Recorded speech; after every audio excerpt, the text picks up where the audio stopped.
What's going on, everybody? It's your boy PTK Blam back in the building with another episode of the Shop Podcast. Yes, the Shop Podcast 360 is in the house today. As you can see, we are down one compadre. I'm sure he'll jump in here sooner or later, but shout out to Fuzz. I'm sure he'll be through, and I actually sent out the link to some additional peeps as well, too. So once again, you never know, some people might pop through, but we here.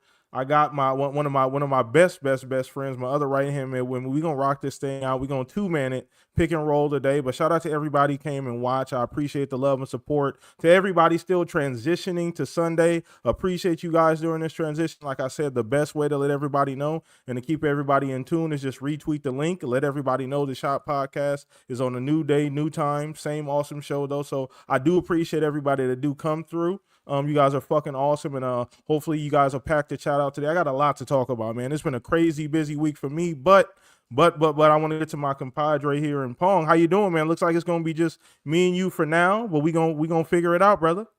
Hey, that's plenty. Because I do 2-man shows a lot during the week. So Steele and I talked about Avowed alone for 2 hours yesterday together. So no, we're good. We're good, PTK. Don't worry about that. We will fill the air. There won't be any dead air chat, so don't worry about that. But yeah, man, great to be back on another Sunday night, getting used to this Sunday night Shop Podcast action. It feels kind of good. I do have to remind myself because I'm like, oh shit, that's right. I do got to shop, so I gotta get my stuff done around it, but it does feel good. It's like the perfect time. I am fully engaged by this point in the day, before I start settling down for the night and get an early start on Monday. So this is like perfect time for me. But it's great to be back. I actually don't have any game to sell you this week, folks, because it's been all Avowed. And we're going to talk about Avowed, so I'm not going to get into it here, right? But I've just been playing Avowed. So, I could get into some of the stuff I played earlier in the week, but it was just the same stuff. Again, Warriors Abyss, if you're looking for that roguelite, go get it. If you like Dynasty Warriors, especially, go get it. It is well worth it. It is deeper than it looks, and it is a good time for $25. So there's my sell again, the same one I did last week. But otherwise we're going to talk about Avowed because there's a lot to get into. And if you guys have been listening to me this week, I'm going to bring a slightly different perspective. I am, so we will get into that. I will get into it, but PTK, great to be back, brother, and I hope we have some other people joining us. Let's go. This week has been crazy for me too, bro. Every single tweet I put out about Avowed is going insanely crazy, and there's a whole new level of appreciation because I've gotten my tweets have gotten hijacked by a lot of interesting people this week.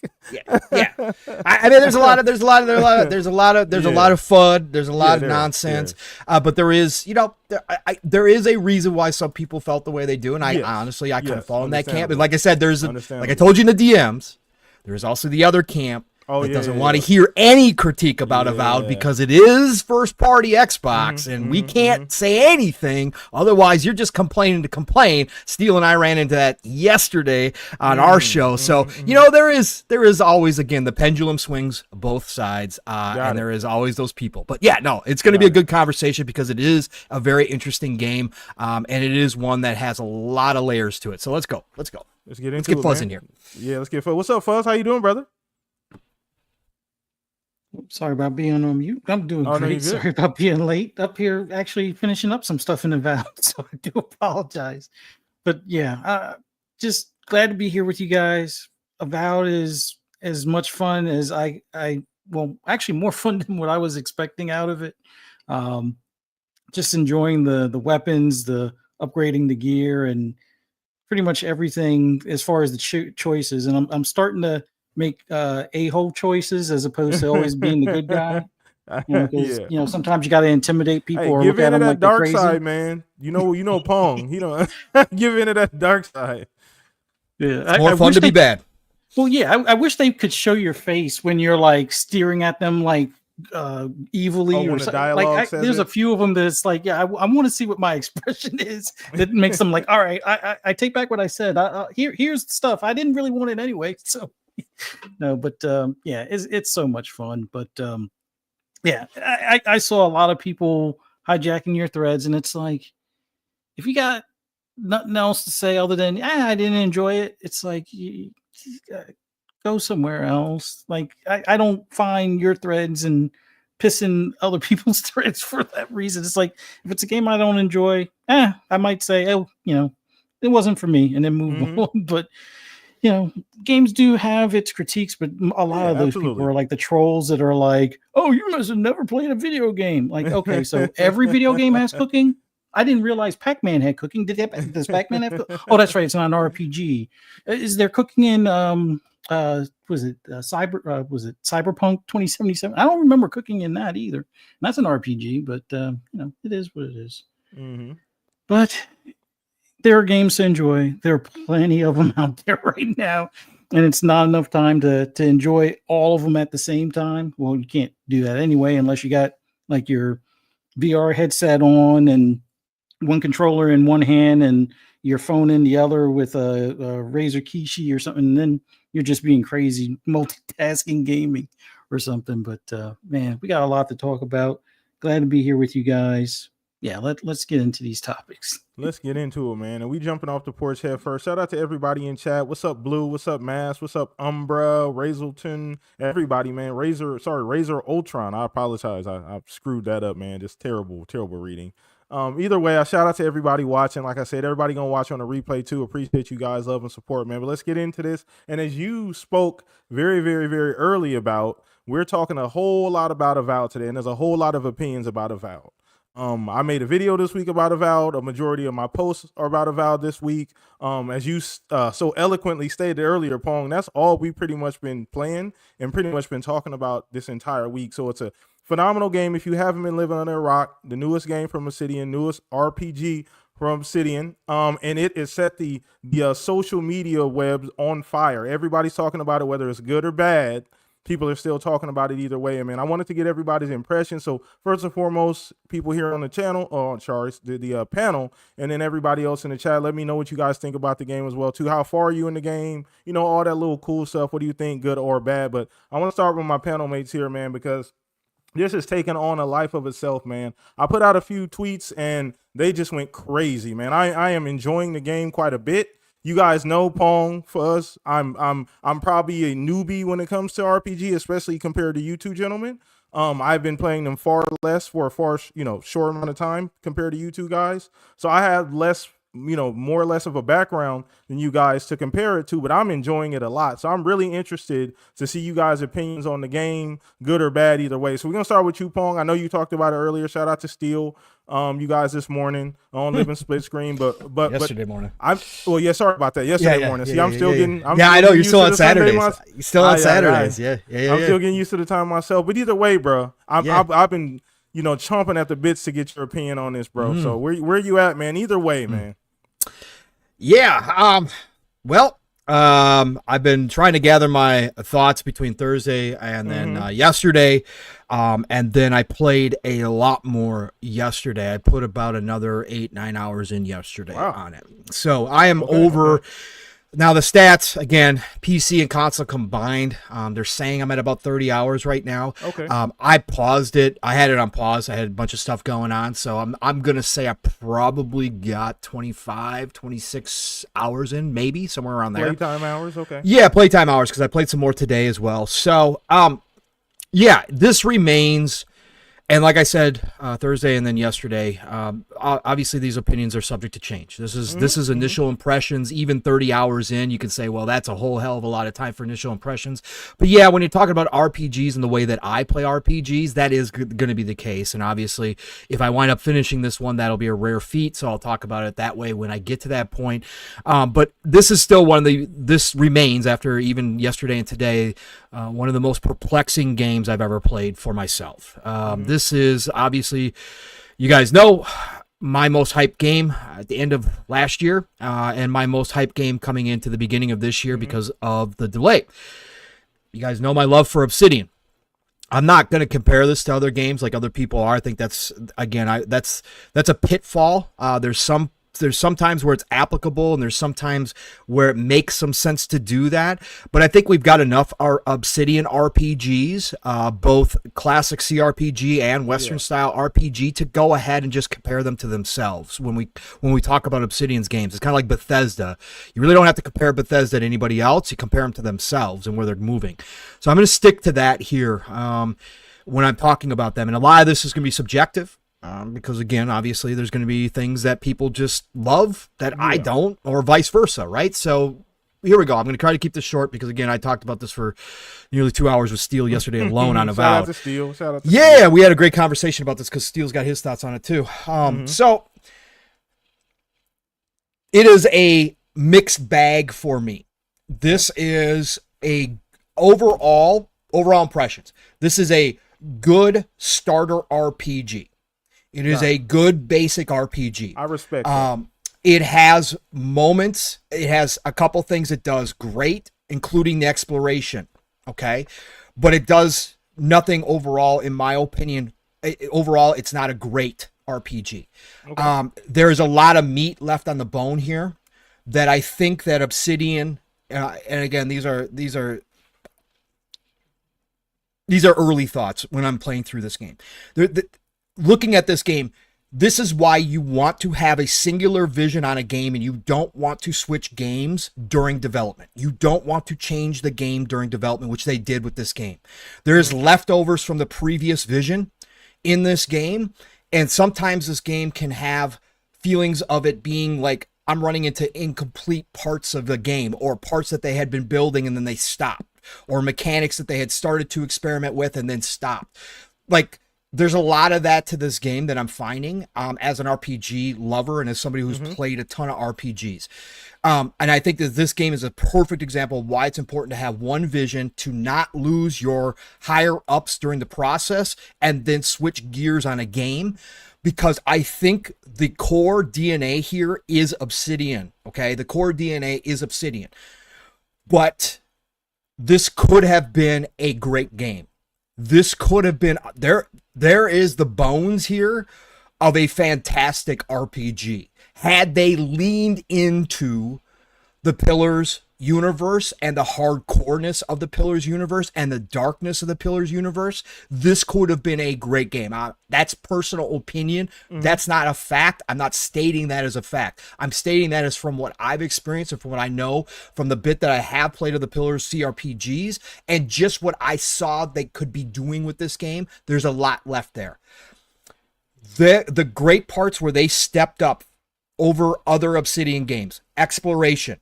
Okay, the exploration, the size of the world, the actual, for the most part so far, the layout of the world, they stepped up. They pushed the bar up for Obsidian RPGs in this game. Okay, this is a bump up. This is something that Outer Worlds 2 is going to be compared against, at least in my eyes, when it drops. That's right? Fair. So this is a step up. The combat is a step up from Obsidian combat, especially since we're dealing with a lot of melee combat here, but even I'll get into like the magic and that kind of stuff feels weighty, feels good.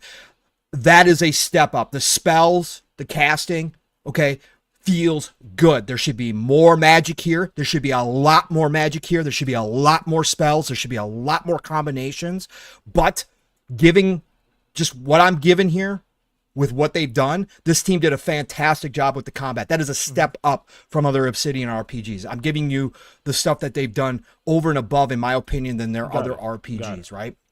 So I think both of those things are phenomenal. I think the loot system here is a step up over their other RPGs as well. The loot system is meaningful here for the most part. Again, I think there could be much, much, much more to the loot system here. But we're again, loot demons too, man. We're just taking it for what it is. Yeah. I think they stepped up their game in the loot section too, and I hope that Outer Worlds 2 is going to take cues from what this team did, and again, follow suit with the loot in Outer Worlds 2. Just give us more of it, okay? Step backs, okay? Where they step back? Writing. This is a step back from Outer Worlds. This is a step back from the Pillars, CRPGs. This is a step back. Now, is there really good stuff in here? There is really good stuff in here. I got to stay away from spoilers. Obviously, this is not a spoiler cast. We're not going to do this. Thank you. It's very, but it's very hard to do that because there's very specific things that are done very well in this game. Okay, when it comes to the writing and story. And again, I'm trying to condense everything I talked about yesterday and Thursday down to a shorter version, obviously because we only have 2 hours total, and I want to get you guys in on this because I know you guys are loving this game.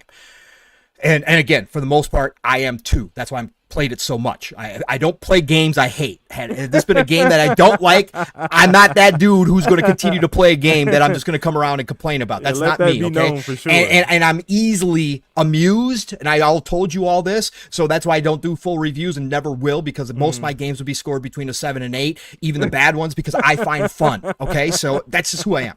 I love how honest you are about that. So, right.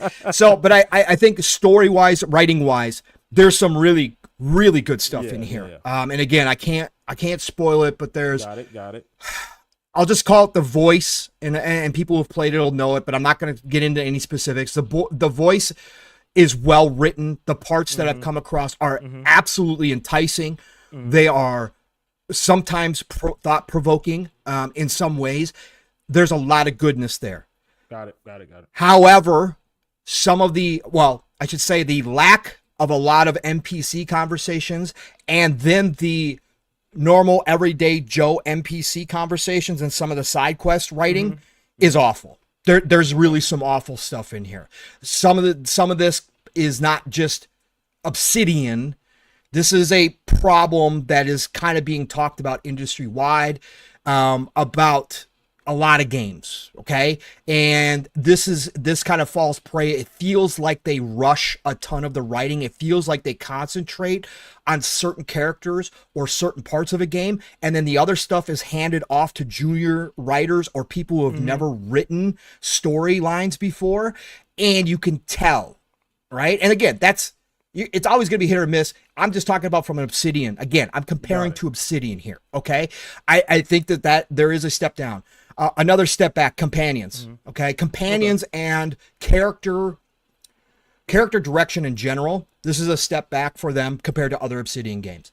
None of the character, and again, this is going to be subjective completely. There will be people who absolutely love Kai, who absolutely love some of the other companions for sure. Okay, that is, again, it's all subjective. To me, though, there is zero cool characters in this game, and that is a problem when I'm playing RPGs and just games in general. I play video games a lot of the time, especially when we're talking about big save the world kind of stories for that superhero. And we've talked about a lot of this. Again, there's bigger issues here about the industry and especially Western devs. I play to have and to join in something with a lot of cool ass characters, right? That's kind of the thing. When you go read high fantasy books or sci-fi books, when you get a party together like they are doing in these games, whether it's this game or Dragon Age, Veilguard, etc., when you're forming a party together, right, you want those characters that you're going to be hanging out with, especially if the game doesn't allow you to leave those characters and let you adventure on your own, which is a problem here, okay, for me, because I don't want any of these characters with me, but they don't allow me. I have to take them with me. So if that's going to be the case, then I want cool-ass characters to be with me. And for me, none of these characters are cool in any way, shape, or form. They're not. They're annoying as hell. They've got bits and pieces of good writing, good additional dialect that kind of adds context to conversations. That's got to be there too. There are moments where there is some of that.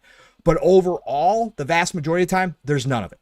Okay? And it's worthless, and it's boring, and it's stupid, and it annoys the hell out of me, and I just want them to be gone. So that is a big step back for me, because even the Outer Worlds, I adventure alone a lot in the Outer Worlds, but I do take some of the Outer Worlds companions with me, because there's actually 2 or 3 Outer Worlds companions that I really enjoy having around. And they're not annoying, and they actually do add some spice. So that is another step back for me with this game. I think that, again, I am having a great time as taking this game for what it is, and not expecting it to be a Bethesda game, which, again, why people thought this was going to be the Skyrim killer when they came out and said that wasn't the case, I have no idea. That is unfair conversation to have. For me, coming into this as a huge Obsidian fan, playing through this game, taking it for what it is and what they've given me here as a beginner, what I would call a beginner type RPG, a very RPG light, okay? I am enjoying the hell out of it because of the exploration. The exploration and loot loop are awesome. Okay. They are really well done. And that, for me as a player, is massive. Okay, I love that. I can forgive a whole lot in a game if that you got that loop for me. And again, for an Obsidian game, this team did a phenomenal job with this world so far. And again, I haven't even gotten into some of the other biomes that people are talking about. But again, anytime that I'm going to spend this much time, I am not even done with Paradise yet. At almost 30 hours. We know you, Pong. We know you. Right. So exactly. And I travel the world. I don't fast travel unless absolutely, again, if I'm doing specific mission and I've already been to those locations, I will fast travel just to get the mission done. But otherwise, I am walking everywhere.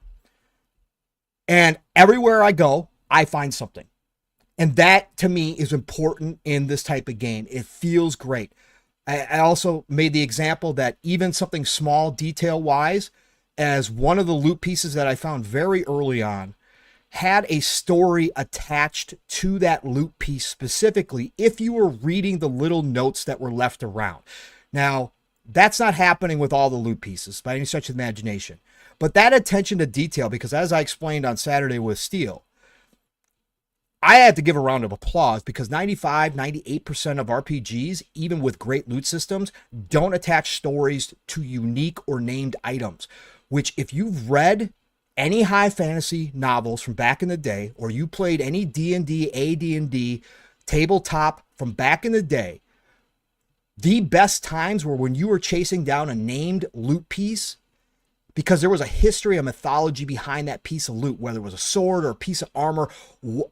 Throughout a world that's filled with magic items, why does one get named? And why does the tale of that item get passed down through generations? Well, because there's a story of why it became such a big deal. And again, I found that early on in this game, and I got to give them a round of applause. Because again, that's attention to detail. That's little shit. Again, for anybody who's not reading the notes or who's just flying through the game, again, 90, 95% of the people who play this game are never going to know that that was even there because they're not going to look for that stuff. But for somebody who did, like me, because again, I'm invested in this lore, I thought it was awesome. Oh, yeah. And I have extra, I have a little bit extra for this game because as I explained, I've played plenty of RPGs where I could care less about the freaking story. Mm-hmm. Okay. I have no interest in the story, but Obsidian, because this is in the Pillars universe, because I thought the lore is extremely well done, I am paying attention. So there is some of this stuff when I talk about the writing that I'm legit paying attention to. So I'm picking up on cues and noticing things that I like. And I'm also noticing things where I go, ooh, okay, no, we're not going to do this. Right.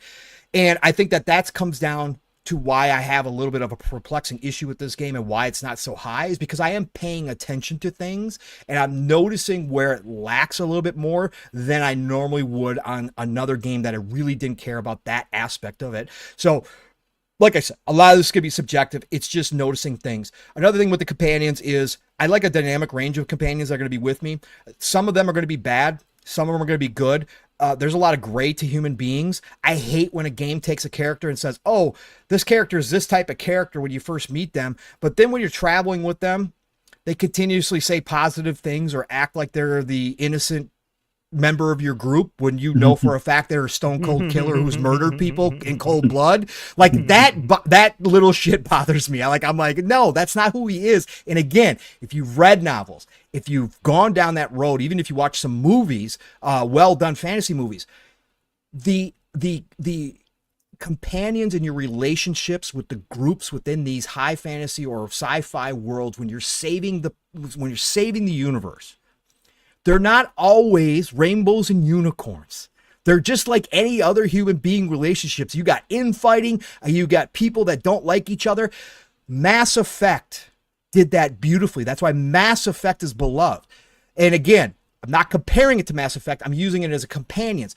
Go look at the Outer Worlds. The Outer Worlds companions are complex characters, and they're not always the good guys telling you that what you should be doing is good or what you're doing is bad. They're not like that. There's a lot of gray there.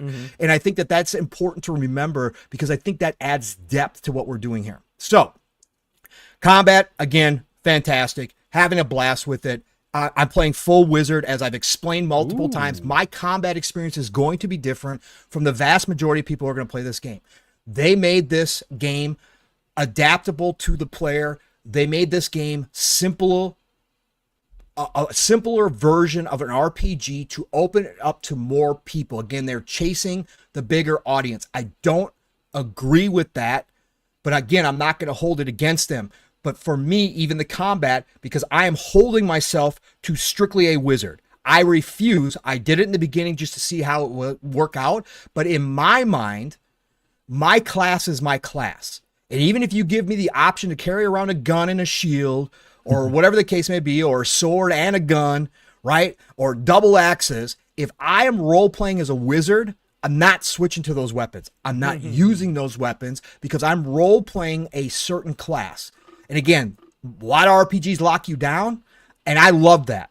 Maybe I'm in the minority nowadays, but that's how I grew up for the vast majority of RPGs. And for playing D&D, unless there were subclasses, when subclasses started getting introduced and that kind of stuff, and you could fool around a little bit, we never got to switch out.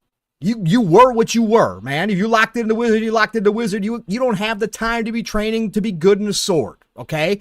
But this game allows you to do that. And I watch Steels and I watch other people's combat, and it looks dope. When people are on the fly, the switch out, the loadout switch out, fantastic. That's another bonus that they did awesome, here. Brother. Not every game pulls that off. Between the hotkey function and that loadout switch on the fly Y button, I got to give them props. And somebody, Fuzzy Tomato, not Fuzzy Belvedere right here, but Fuzzy Tomato, another chat member who's around, he said it on Thursday night PM to PM, and I thought it was a great point. That man has over 500 hours in Grounded. He brought up the point, he said, I don't know why more people aren't talking about the fact that this combat probably was lifted from Grounded and what they learned in Grounded. Good point. And that's why it feels so good. And that hit home. I was like, holy shit, you're right. About that. I haven't played a whole lot of Grounded, but absolutely one of the things that people talked about in Obsidian or with Grounded was how good the first person combat felt, even the melee stuff. And they obviously lifted it, what they learned, and refined it and put it in here. And it's awesome because I do now have a spell that creates a parasitic staff. So I actually am doing melee because I got a magic staff.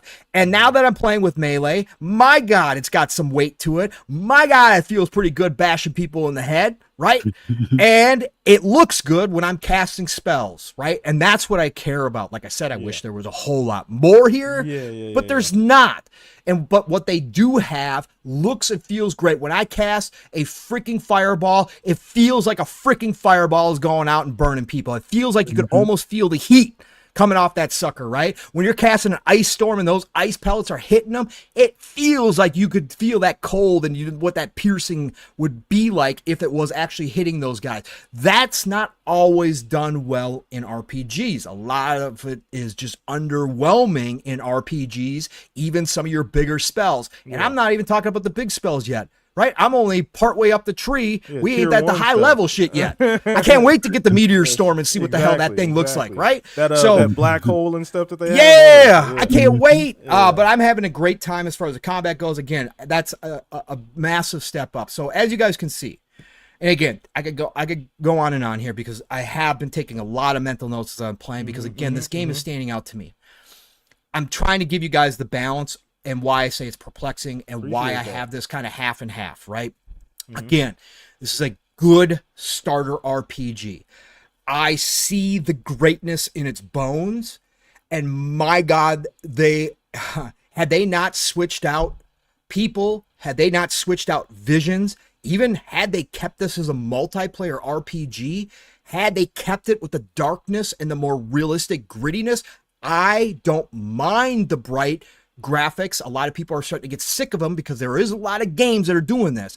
I don't like the character designs at all in this game. Period, point blank, end of story. I don't like the character design. However, the world itself, I like a lot of the environments. They're beautiful. They pop off an OLED, right? But had they gone with that grittier, dark look that we got out of that first trailer, had they kept it multiplayer, had they kept it and gone on a more serious route like the Pillars games are, with some comedy thrown in, but more dark. And had they gone full and leaned into the complexity of a CRPG, but made it like this with first person and third person into this kind of world, you, for me, are now talking about a game potentially up those ranks with the Bethesda games, with your Skyrims, with your Oblivions for modern day. So when I'm playing this game, right, this is what I see, because I see so much goodness here that they really could have done something with. Again, for me, they give me what they give me. I'm enjoying the hell out of it. I'm going to keep playing it. Again, I don't play games that I hate. I just don't. I'm not that dude. I like this game. I actually more than like it. For me right now, early impressions, early grades, I think it was scored appropriately. I would be somewhere between a 7.5 and an 8 right now. I think it was very appropriately graded. That really hasn't changed this week as I've played more of it. So I'll leave it there, let you guys get on in this, because I know you guys are loving it. Man, I'm so excited for Outer Worlds 2. I can't wait to see, because if they take this world, because again, I could keep talking. The thing is, to me, the thing I didn't even say either, when I talked about the exploration in the world, PTK, to go from Outer Worlds, which I just played a few months ago, which I popped back into a few months ago, right? When they say we're going to give you smaller areas, it's not going to be open world. We're going to do that smaller kind of like semi-open world, right? This is what Dragon Age Veilguard claimed too. Go compare those two. I'm sorry, Veilguard fans. I'm sorry. Veilguard fans, I'm sorry. When you see this, when I stepped out into this area, this is as close to open world as you can almost get without being open world. Like, these areas are massive. They're pretty large, yeah. The verticality is adding to that. So if Outer Worlds 2 said we're going to double our size, that was their joke, their joke trailer. Now I kind of believe them. And if we're going to get this level of world building and environments in Outer Worlds 2, you'll look out. Look out. That could be a special sci-fi game right there. So I'm looking forward to that. Again, there's a lot to be happy with here. It's got the roots of Obsidian. As an Obsidian fan, as somebody who loves their RPGs, I think they did a really good job here with this game. Like I said, I see the potential, and I flinch, because this could have been up there. Like, to me, this could have been up there with just something. This is a lot lighter than I thought you were going to give it. This is way lighter than I thought you were going to. And this is funny because it's extremely fair too. And I know how you are when it comes to these things. You like what you like.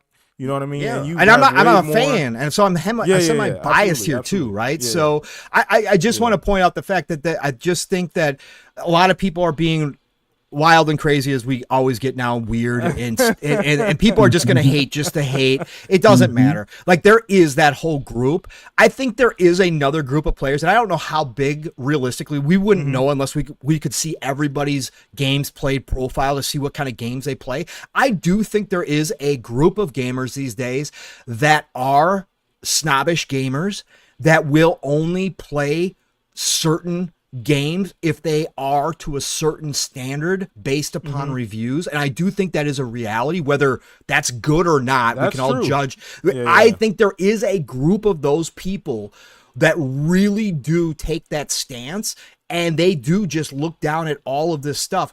And I can see, again, there are some discussions to be had about this game specifically as it relates to the rest of the industry and what we've seen with games chasing bigger audiences instead of focusing on what they are and what they do the best, and not worried about the bigger audience, but worrying about the core hardcore audience and whether or not those games find the ultimate success. I think we have a lot of examples where they haven't found the success. And then we have a game like Baldur's Gate 3 that did not shy away from the hardcore, in fact, leaned into the hardcore, remained a turn-based CRPG in 2023, right? And did not flinch away from that. And what happened? They found an audience of people who had never played CRPGs before because the game was so damn good, because they had one vision from the beginning. They built it with the community, and they didn't change or try to change who the core audience was going to be for that game. And they did wonders. I'm not saying that they should have done Avowed as another CRPG in the Pillars universe. I'm not saying that. I love that they tried to do something like this with a first person and third person view and to make it a Western RPG. I think it's fantastic that they did this. But my point being is leaning into the systems of a CRPG, of the hardcore that Pillars was, leaning into the tone of the characters and that kind of writing that was in the Pillars universe, I think could have done wonders for this game had they leaned into those aspects that made the Pillars universe popular, especially on the PC side. Again, Baldur's Gate 3 kind of blows that all out of the water and shows what can be done. Again, they're not going to have the budget that Baldur's Gate 3 did, and I understand that, right? But I'm just saying that sometimes, and the time, but sometimes, again, that goes back to me saying that you shouldn't change your game during development. Stay with one vision, unless things are terrible. Stay with one vision, right? All the way through. But again, I just think had they not chased the wider audience here, and had they had the time and been able to dig in deep and expand these systems and expand what they have here even further and make it a little bit hardcore, I think they would have gotten. I think this could have had potential to be one of the great ones. That's all I want to say. Sorry, I'm done now. No, I can keep talking about this. No. It's such an interesting game. Great point, chat. And once again, chat, I'm super interested in what you guys got to say too, because that's what I've been getting, or at least on my timeline. You know what I mean? And I love your points, Pong. And let me just get my bars out here before I throw it over to you, Fuzz, because I guess I have more of the I have less experience with, you know, these types of games than everybody else here on the panel, and a lot of you guys as well in chat. So I don't have the same points of view as Pong. And Pong, you made a lot of fair points, and that's why I love hearing you talk, brother, and that's why I love you. We don't agree on everything, but I know everything you're saying is always based on this because you actually play these games and you have, you know, you do your research and things like that. So I value your opinion a lot. So I don't have the same opinions that you do. So I do agree with you on some things. Now, a lot of the things that I think were minuses or things that for me, it's a lot of small improvements on the game. I don't have some of the same issues that you have regarding character development, some of the characters, things like that. I understand what they were trying to do. I do think, and I know you brought this up, you kind of touched on this a little bit. Unfortunately, I do think there was a lot of miscommunication with this game as too. And it's not from the developer, unfortunately, Pong. No, I think the whole Skyrim stuff was weird. Bullshit. And I think that's odd. Anybody that's just right off, and I saw a whole lot of that, as well as some of the things you mentioned about people being a little bit too comforting with the game. We can't white gloves these games. We got to be honest. You know, like we can't white glove everything. There are some things that the game can do better, and we have to be honest about that. But some of the comparisons, I think, right off the rip were completely unfair to Obsidian, and I think they were disingenuous, Pong. When you start comparing it to things like highly immersive games like Kingdom Come Deliverance 2, that is a different type of RPG, and that's not fair. It's not even the same kind of design choices were made along the way. You know, you call it shallow and say, oh, it doesn't have a whole lot to offer. Compared to what? Compared to Starfield, yeah. It doesn't have a whole lot to offer. There's 200-300 hours in that game, potentially. These are different types of games. I love, for me personally, Pong, this is the perfect RPG I would hand to somebody who's never played one and say, try this, because I don't feel like they will be lost. I don't feel like it's overwhelming. I feel like it's just long enough. Right? You can jump in for 4 to 6 hours and get a good feel of the kind of game that you're playing. It's not an overwhelming story. It's not ultra complex. Some of the things I know you took a couple points away for that, but I think from a different perspective, at least from somebody like myself who has, I guess, maybe the barometer is not as high. Maybe that's just me personally, because I'm not super familiar with Pillars writing. So you have a little bit more intake on that than I do, Pong. So maybe your expectations just for the writing bit were higher than me personally. Like I said, it was just Obsidian. My expectations for Obsidian themselves, because I've seen what they've done, and not just Pillars, but also Outer Worlds, also Fallout New Vegas, right? Going all the way back to Knights of the Old Republic. Again, that's a different entire studio. I mean, there's a lot of the same people, but obviously they've grown a lot since Knights of the Old Republic. But that's why I'm sticking to comparing just to what I've experienced out of the other Obsidian RPGs. So that's fair. But what you're saying is fair. Yeah, it's like this one was more of like an easier onboarding in comparison to some of their other stuff. 1000%. A lot more hand holding, but not too much hand holding. Not too much hand holding, yeah. So and some of the things I really, really want to highlight, and I haven't seen people giving them a whole lot of credit for that. One, this is a UE5 game, goddammit. Yeah. I appreciate them getting this bitch off the ground for the most part. I mean, it's huge that we talked, Pong, you didn't mention this, Pong. They gave us options on console. Frame rate options. I brought that up on the other shows, but yes, that's all I've ever asked for. 3 of them. You've been asking for, Pong. Yep. And I should say I'm about 60-40 between now. I'm about 60-40 because I played a lot on PC yesterday between the console and between the PC. I'm playing on 40 frames VRR mode on the Xbox Series X. You can tell compared to playing on the PC, obviously. PC, yes. But is it a great middle ground between graphics and performance? Absolutely. And that's why we asked for it. And that's why we thought it was so stupid when people were yelling that the 40 frames modes don't matter. They don't work. Bullshit. If you got a nice VRR setup, it works great. It is fantastic. It's a great balance. The fact that they did that, absolutely, that is bonus points. And let me tell you something just real quick because on that topic, it is very good looking on the console for sure. It is. The PC, yo, it is a holy shit. The detail from UE5 on the PC set all the way up, bro. Yeah. Even Umber, with FSR3. Show. Umber's in here too. You better soak this in, Umber. Oh, man. It's crazy. Anyway, sorry. I'm driving in again. But yes, you made a great point because I did forget to say that. It is a great option. Again, that's all I've ever asked for.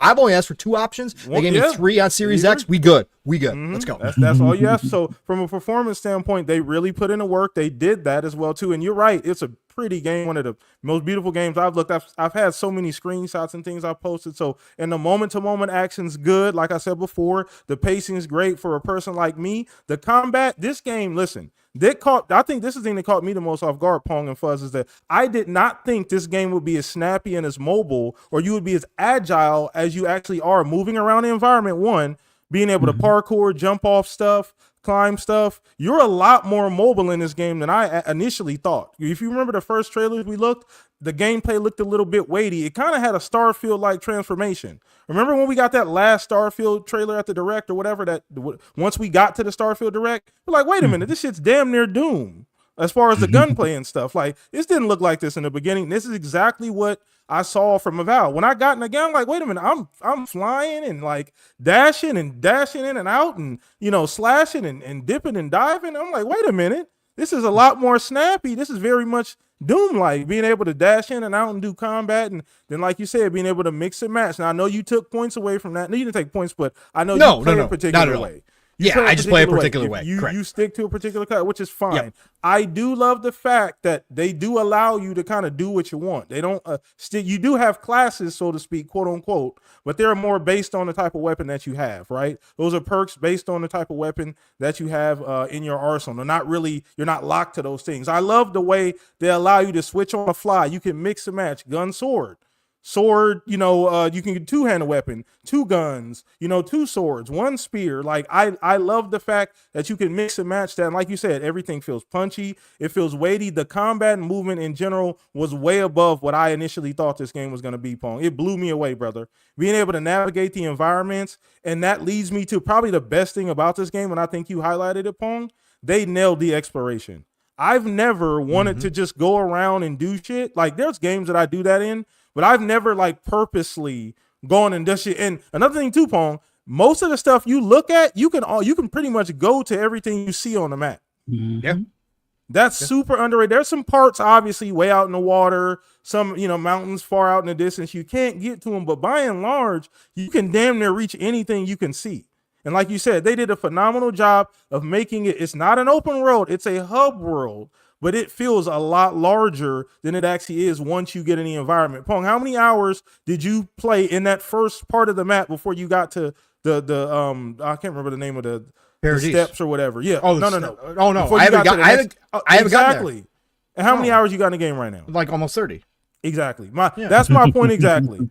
And I know everybody doesn't play like you, Pong. You're very methodical. Oh God, you're very. I like searching everything. Yeah, no.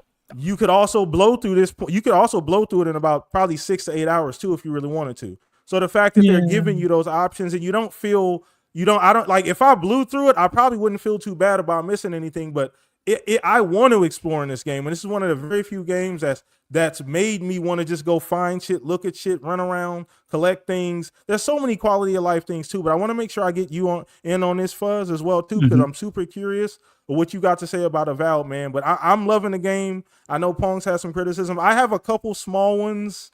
There's a couple small things. I do wish the world was a little bit more lively in the towns.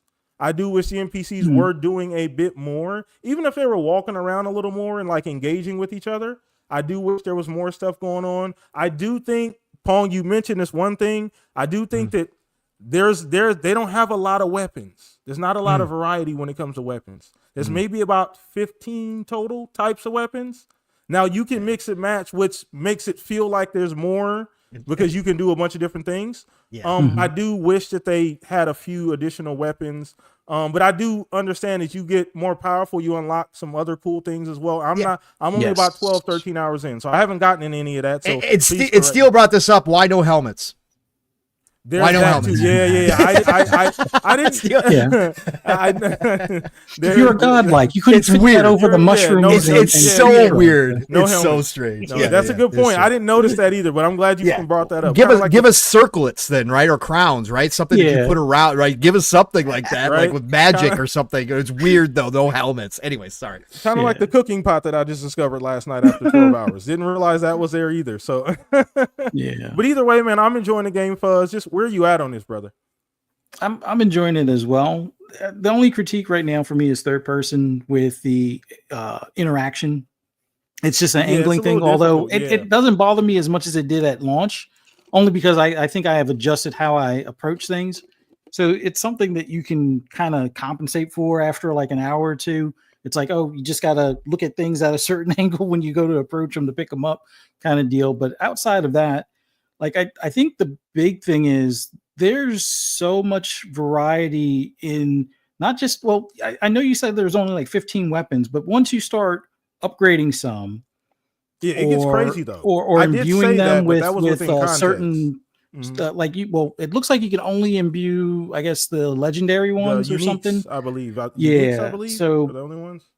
Yeah. So it's like outside of that, but when you do, and if you, let's say you find gloves that have a certain talent that's different than like a lot of the other unique gloves you may find, combining those things will now start making things even more interesting. Because like now I have a sword that pretty much does the wizardry stuff for me without having to switch back to my wand and book and stuff. But there's just so much to this game. And I think the big thing is I wasn't expecting it to be as big of a world. And I have to agree with you guys as far as like, it feels like an open world, even though it's broken up into sections. Yeah. And I remember how the sections were for like the Outer Worlds, where it was like, okay, you have the map area, and then you have certain buildings or cities that you know, correct, you got the loading screen to get into and blah, blah, blah type of deal. But this feels a lot more open. And it's only until you go into like a specific town or specific cave system or dungeon or whatever that you really notice that, okay, well, there's a loading screen to get here, but it's not that big of a deal as far as loading screens or anything. It's just that, like you guys said, you see it, you can go to it, or you have to figure out how you can parkour to it. And there's things I've quietly discovered from other people's gameplay, like freezing water to use them as platforms, burning certain things out of the area, whether you have Kai with you or not. There's just so much stuff. Like I almost feel they spent more time on the actual world map itself, making sure that you can traverse through it multiple different ways, whether it's jumping, climbing, flying to some extent, or gliding, sliding. You know, it feels like there's multiple ways to approach pretty much any objective type of deal. As far as the loot, that was like the big thing that stood out to me. There's the stuff you commonly come across, but it's like, go off the beaten path. If something looks weird, like, why is that wall crumbled and I can see stuff behind it? How do I get back there, kind of thing? Chances are there's some sort of, you know, higher level loot thing back there. Although in some cases I've found they're protected by certain creatures. So you got to be careful with that. But I just like the fact that there's poison, there's fire, there's, you know, ice, and all kinds of different elemental things that you can use as like status effects on enemies or stun them, or you might have to avoid that happening to you because you being on fire. Like even campfires can set you on fire, because I always wondered, I was like, oh, can you warm up when you go to the fire? Why is the controller rumbling? Oh, it's burning me and taking some of my health. So I just like those little details. And I know we don't play games for quality of life stuff, but there's a lot of quality of life stuff as far as whether it's transferring your encumbrance stuff to your camp, or selling it at the vendor, even though you don't have quality of life stuff is crazy good, like, bro. That's the stuff that, like, I know a lot of people are saying, oh, this doesn't really do much for RPGs and blah blah blah. Like, no, that stuff there is what other RPGs need to adopt. The stuff that's in the game now, I'm fine with. Sure, it would have been even cooler if we could have been like do this as co-op or something to that effect. But as a standalone, single player RPG, I'm finding a lot of fun in this game. I'm starting to figure out how I can either piss off or contradict my companions and stuff. So I've gone from being the good guy to being the asshole aspect. I'm on that arc right now, but because it's fun sometimes, either shaking down the people that you helped, and it's like, hey, I can get more money, so now I can upgrade this stuff to the next tier, or you wind up getting a piece of jewelry, like rings and amulets and things like that are pretty cool in this as well. If you happen to find ones that have certain special abilities on them and stuff like that, or just certain combos. Like my favorite combo is fire and ice now, and I got Kai setting people on fire, and then I'll freeze them, and then what do you call them? Shoots them with an arrow, and they break apart, kind of thing. So it's like you have those types of combos that you used to see in things like Mass Effect, or even in what was the other one, Anthem, and stuff that you can have going on. And I guess other games have it as well. It's just not coming to mind. But I love those types of interactions as far as your abilities and ways of attacking enemies, and slowing down the bigger enemies so they don't hit as hard or get to you as fast, so you can dodge out of the way. Can I mention something as well that you just brought that up before I lose the thought? That whole dynamic combat, like you said, the way you can use your companions during combat matters too.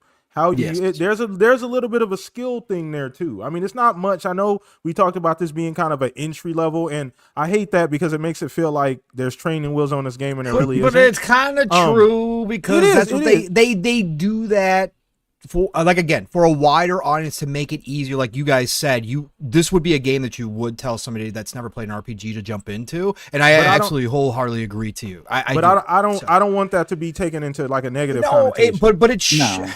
I understand what you're saying, PTK, but I don't think it's a slight per se. Mm-hmm. Anybody who knows what that means, you're educated, Pone. You understand the nuance. I know, but that's the difference. But people would, I guess, when you say beginner level, people would understand that it's just a simplified RPG. And I won't even go so far as to say like this is a completely beginner level, because there is some stats to it. Yeah. There is some customizing to it. There is some strategy. Yes, you can. Yeah, absolutely. And I should say I played on hard for my first half of this game. I played on hard until I determined that I wasn't that interested in that challenge, and I did bump it back down to normal. But obviously, Steel was playing on the highest, the death row one, or whatever the hell they call it, and that's again, you can turn up the difficulty, but I'm just saying for the average person who's going to play this game on normal, which most people will, is just they all they do is kind of give you. They give you a cut down version of a lot of systems. And again, I would not say this is the beginners, because there is still a lot of systems at play here. But I just think it is a starter level, because they do cut down on the choices that you have to make and the decisions. This is not Path of Exile, open up 1,500 nodes to choose from, right? That's you don't need right. No spreadsheets, no Excel. That's expert level shit. So when I say that, I'm not slighting the game, but I get what you're saying, PTK. It's not quite a baby's first RPG by any stretch. It is a step up from there, but it is just a little bit simplified. That's all. But there is some strategy to the partners if you want to use them, the companions. If they weren't so dumb, if they didn't disappear, because they do disappear on me all the damn time. They're somewhere off doing something else, or sitting on the sidelines not attacking. I'm like, what are we doing over here, guys? Right. But yeah, when they work, yes, you can use them to your advantage, because they will teleport in out of nowhere and take the heat off of you if you need to, which is nice. If you use one of their specials. If you use their specials, yeah. So sorry to hijack your topic here, Fuzz. I didn't mean to get off.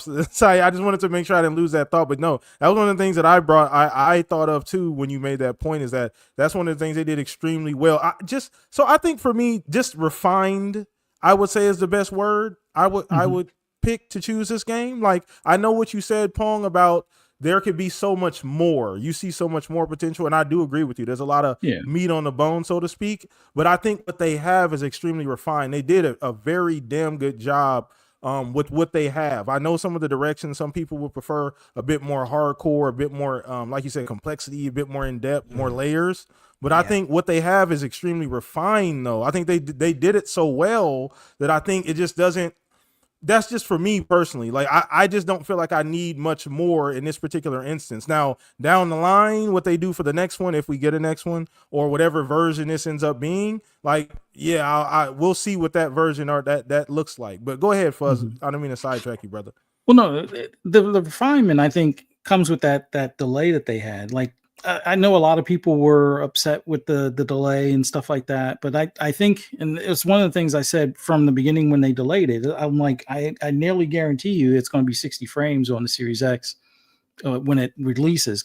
And it wasn't that I don't think the delay was for that, but I think the delay was to make sure with this thing running on Unreal 5, and you guys touched on it a little bit earlier, but I have yet to see a game come out running this smooth on Unreal Engine 5. I mean, other than Hellblade 2, but even with Hellblade 2, that I won't say it was more of a limited scope, but there was a lot less systems in place, kind of thing. So you had the combat, you had the somewhat open world, or more of like, it was more of a linear world but wider lanes kind of thing with Hellblade 2. It ran great. None of the stuttering you see with a lot of Unreal Engine 5 games, but it has a lot less, under the hood, let's say, as far as the systems in place. This has a lot of systems, even though it may not have, all the systems you see in like a Bethesda RPG per se, but it's got a lot of stuff going on, and I'm not getting the stutters. I think I've had only like one flicker, and that was where I killed an enemy and they kind of, merged into the wall or something like that, which when you do a reload, or if you leave that area and come back, the one thing, and I know this probably sounds like a silly thing to point out, but it's like, I love the fact that if loot was dropped from an enemy you killed and you forget to pick it up and then you come back, there's at least a little baggie there to pick up later. I noticed that the body might not be there, but at least the stuff is still there to get. Which a lot of times you're kind of SOL if you left and it's like, oh wait, I didn't pick up. Oh, he had the ring. Oh damn, I missed out on this ring. Now you go back, the bag is there with the ring still in it, and whatever else, like the apple or something that he may have been carrying in his pocket is in that little baggie. But for an Unreal Engine 5 game, runs great, looks great. The artistic style I'm fine with.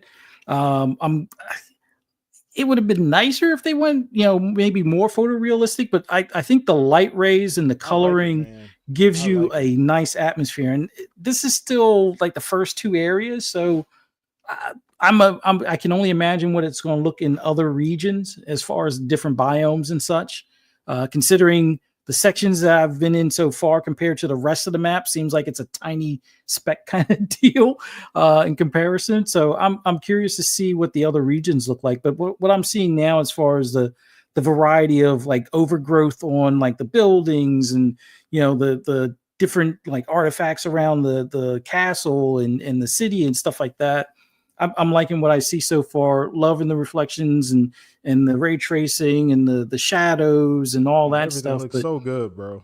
They did a really good job. I just say this is a fun game to definitely give a try.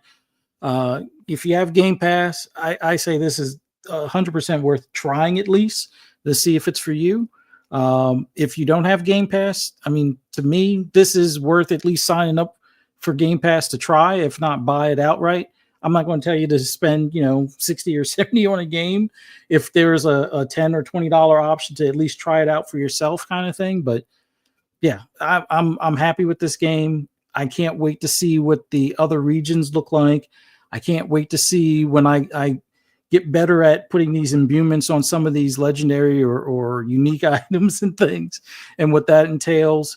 And when I find some more of that Adara stuff, so I can upgrade my armor. So, but I love the simplicity of the systems, especially the upgrading, because it even though it feels like it gets expensive as you get to the higher tiers, at least for the higher quality tiers, it seems within reason, as opposed to some games where it's like, yeah, you got 10 of these unique cores that you have to find, and there's only 10 of them in the game, and you need like 30 of them to upgrade all of your stuff. So it's like, well, at least this doesn't seem like that's at that point. It looks like it'll be a lot easier, either between breaking stuff down or finding stuff through quests, and even some vendors carrying it and stuff like that. So, but I'm enjoying it. Recommend it. Give it a try. I rated it an 8. The only reason why it's not higher is, I would say the biggest thing for me is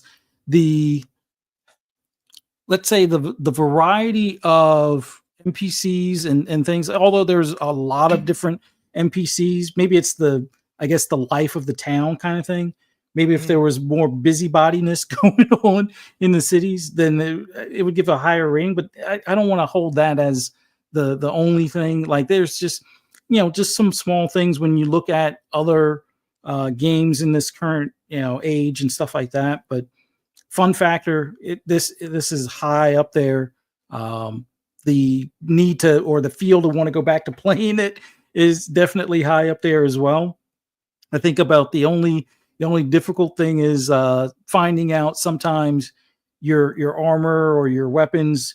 At least they give you a notification by the sound when you go to attack the enemy. It sounds weird or annoying when you hear that ping kind of sound, as opposed to the normal chop that you would hear, or the clank that you would hear when you hit them. But I'm enjoying it. Give it a try. Hopefully we get a sequel to this that takes it even further in the future. Absolutely. So many great things to say about the game. And, the one thing we always like to say on this, during this podcast, we like to leave it up to you guys, man. We always make our points. And at the end of the day, you guys take what we say, and just go see for yourself. That's the best thing you can possibly do. But, I want to throw this back to Obsidian and give Obsidian some credit here. Pong, Fuzz, I know we're critical because we should be, and that's our job, right? As consumers, we should be critical. We should make sure we speak up, and, if things aren't the way we like them. But I want to give Obsidian a lot of credit here, Pong, because I don't know what people's expectations are. Apparently it was Skyrim. Apparently that's what people thought they were supposed to get, Pong. Yeah.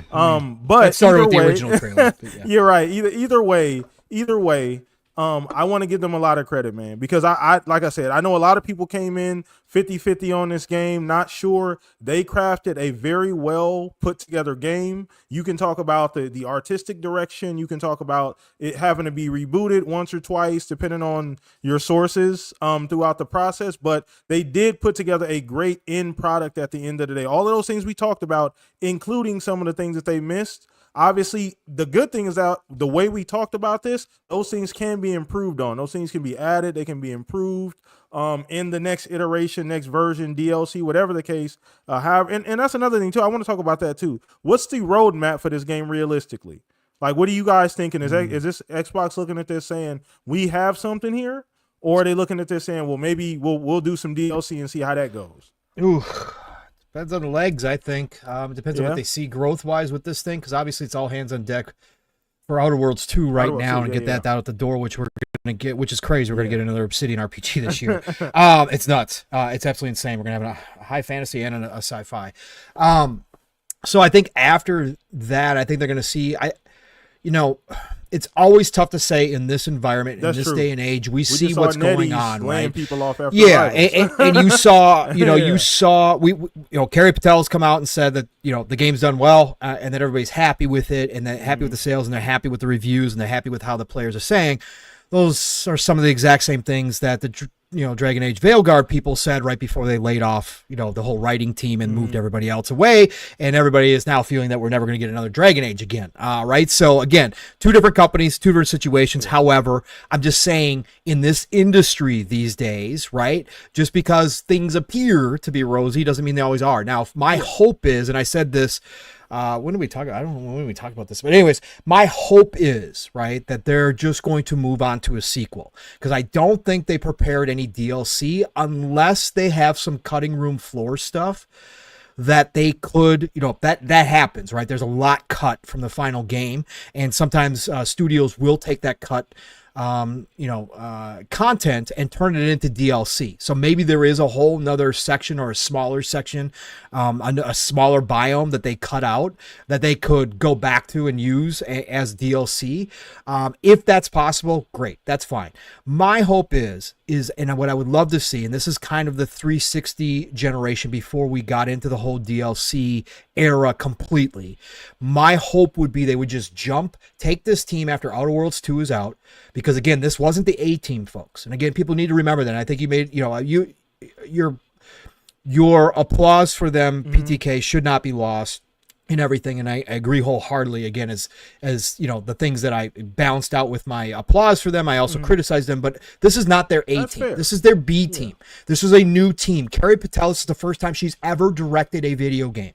Okay. Now some people will take that as a negative, and some people will point to that as possibly part of the problem, because we see that a lot in this industry, people jumping up in leadership roles that really haven't grown. However, I think Carrie did a fantastic job taking over for this game about 2.5, 3 years ago, after they had decided to change the formula, after the previous leadership had kind of left and they had moved away from the multiplayer. She took over to put this thing back together again. And I think she did a fantastic job. And this is the B team. So this is not the A team. The Outer Worlds team is the A team, in my eyes. So I think they did do a great job here. So what I would love to see as a new team who took an established IP, but took it out of its former genre, right, as a CRPG, and turn it into something new. So in a lot of ways, it is kind of like a new IP, because not everybody was aware of Pillars, right? You had to be kind of a CRPG player or somebody like that. So they took that and translated it into something that is a bigger audience getter. They've learned a lot of lessons, obviously, through the development of this, especially getting this game to this point and launching it. I would love to see that team, just like the 360 era, turn around, get back together right after the Outer Worlds 2, if they got the green light, and go for a sequel right out the gate, and take everything they learned, take the stuff that obviously some of us, look at this game, and again, I think it's very fair critiques based upon Obsidian themselves. Take everything they learned, but have one vision from the get-go, with one leader from the get-go who has now put out her first game put out the sequel with this team she is already well aware of. She knows their strengths, their weaknesses, put them back to work in this world, come up with a sequel, and get that out coming into next generation with everything they learned, and take everything they learned, add in all the Obsidian stuff that they're missing, stealing, being able to kill NPCs, really being able to go evil, build upon the companions, build better companions next time around, but take that knowledge and what they've learned and move right into a sequel and pump that out. Because I think, I look at the 360 generation, when we got whole entire trilogies within that generation. I know that's not what we're going to see potentially anymore. However, what that did show, because generally speaking, except for some weird people like me who think like Mass Effect 1 is better than Mass Effect 2, for the most part, people like the second game better. Most people like that second game better because when you did it that way, the teams did exactly what I just said. Take what they learned from the first one, the mistakes and the good, and they just build upon that into that next game, and the next game feels like a more complete experience for a lot of players. And I think that could be what happens here if they put out an Avowed 2. I think this could be the start for a new series, I agree. A different type of series within the Pillars universe that they didn't have before. And I think this would also give the opportunity for the CRPG to make a return as well under Josh Sawyer and his team to make another new CRPG in the Pillars universe with a bigger budget, not necessarily Baldur's Gate 3 level, but a bigger budget, because CRPGs are extremely popular right now, and come back with that on top of an Avowed 2. And I think you got a 1-2 punch with a really great IP that they can build upon for the future. So that would be my, so that's what I see. My biggest thing is it fits a lot of what Xbox is trying to do too, right? It fits the timeline. We haven't talked about this, and I'm sure we will, especially once this next showcase rolls around. Is that like Xbox has a lot of IPs now, but I think it's time for them to start embracing some new ones, right? Like it's time to start like taking some of these new ones that you have and start bringing them closer and incubating those. And I think that might be kind of what you were saying as well. The worthy ones, obviously you can't have all of them, right? Not every single new IP you put out first party is going to hit and needs to be incubated. And we need 2 or 3 different games. This might be the one. I agree though with you. Like you said, if they just build off of what they've learned so far, I think it absolutely has a potential, because we wouldn't have thought if a team of 10 people can make Grounded and they can get to 30 million people, this could absolutely find its audience somewhere. It could. You know what I mean? Absolutely. It's a lot of, like you said, a lot of meat on the bone. It is an outstanding game. I gave it a 9. I didn't give it a rating initially. I know you and Fuzz kind of gave it ratings. I gave it a 9 personally for me. It was a 9. So like I agree with you 1,000%. I thought about story DLC, but I also looked at it and said, well, is there anything that would make sense? Like you said, a lot of stuff does get cut. There may be some story stuff that they could add, but would it make sense? Like, you know, after playing this game for 60, 70, I've even seen some people over 100 hours in this game already.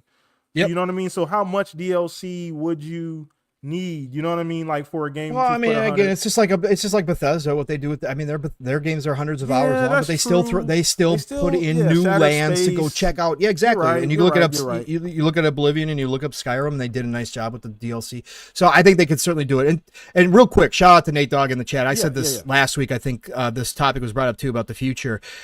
Nate, I said that last week, and I think that I was just taking the question for what it was for Avowed.